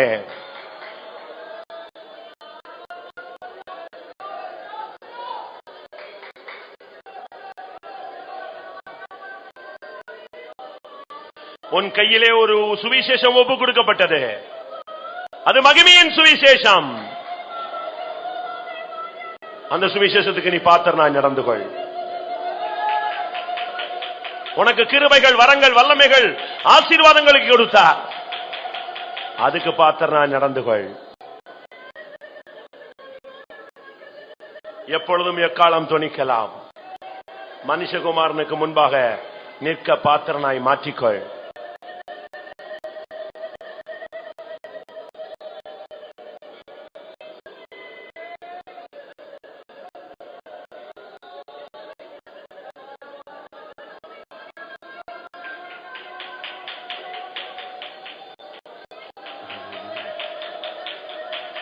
யார் உங்களை நேசித்தாலும் நேசிக்காவிட்டாலும் நீங்கள் எல்லாரையும் நேசியுங்கள். கிறிஸ்துவுக்குள் நேசியுங்கள். ஆமென். எத்தனை பேருக்கு அப்படி முடியும்? முடியலன்னா சொல்லு, ஆண்டவரே என்னால இவங்களை நேசிக்க முடியலையே, இவங்களை மன்னிக்க முடியலையே, இவங்களோட ஒத்து போக முடியலையே, எனக்கு அந்த கிருபை இல்லையேன்னு கேளு. கர்த்தர் எப்படி உன்னை மன்னித்தாரோ, துரோகியாகிய உன்னை மன்னித்தாரோ, உன்னை நேசித்தாரோ, அந்த கிருபையை உனக்கு தந்து நீ எல்லாரையும் நேசிக்கும் இருதயத்தை கர்த்தர் உனக்கு தருவார்.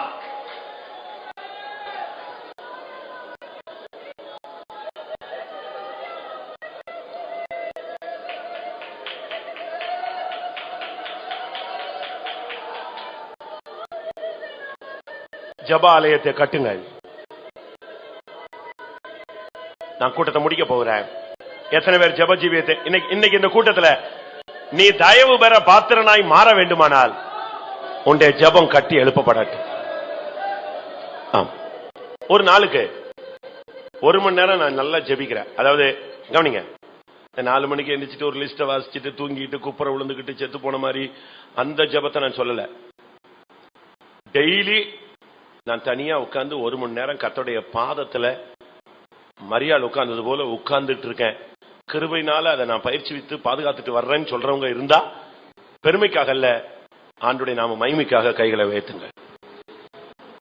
எங்கேயோ யாருக்கும் தெரியாமலோ தெரிஞ்சோ நான் தனியா உட்கார்ந்து 1 மணி நேரம் ஆண்டுடைய பாதத்துல இருக்கிறேன். ஆண்டவர் என்கிட்ட பேசுறாரு, என்னை உணர்த்துறாரு, என்னை எச்சரிக்கிறாரு, என்னை நடத்துறாரு, என்னை கைட் பண்றாரு, என்னை லீட் பண்றாரு அப்படின்னு சொல்றவங்க மட்டும் கைகளை வைத்துங்க. இல்லன்னா பரவாயில்ல, இன்னையில இருந்து அப்படி ஒரு வாழ்க்கைக்கு உங்களை தயவு செய்து சமர்ப்பியுங்கள். இந்த பிரசங்கம் உனக்கு தான். மனுஷகுமாரனுக்கு முன்பாக உன்னை கொண்டு போய் நிறுத்த அவர் காத்துக் கொண்டிருக்கிறார். இன்னைக்கு ஒரு தீர்மானம் எடு. உன் ஜப ஆலயத்தை கட்டு. கர்த்தர் என்னிடத்துல பேசலைன்னு சொல்றியே, நீ உட்கார்ந்து பாரு, கர்த்தர் பேசுவார். நீ முழங்கால் போட்டு பாரு, கர்த்தர் உன்கிட்ட பேசுவார். நீ காத்திருந்து பாரு, கர்த்தர் உன்னை அபிஷேகிப்பார். ஆமென். எனக்கு வெளிப்படுத்தல் இல்ல, தரிசனம் இல்ல, நான் குருடம் போல இருக்கிறேன்னு நினைக்காத. நீ கர்த்தருடைய பாதத்துல உட்காரு, கர்த்தர் உன் கண்களை திறப்பார்.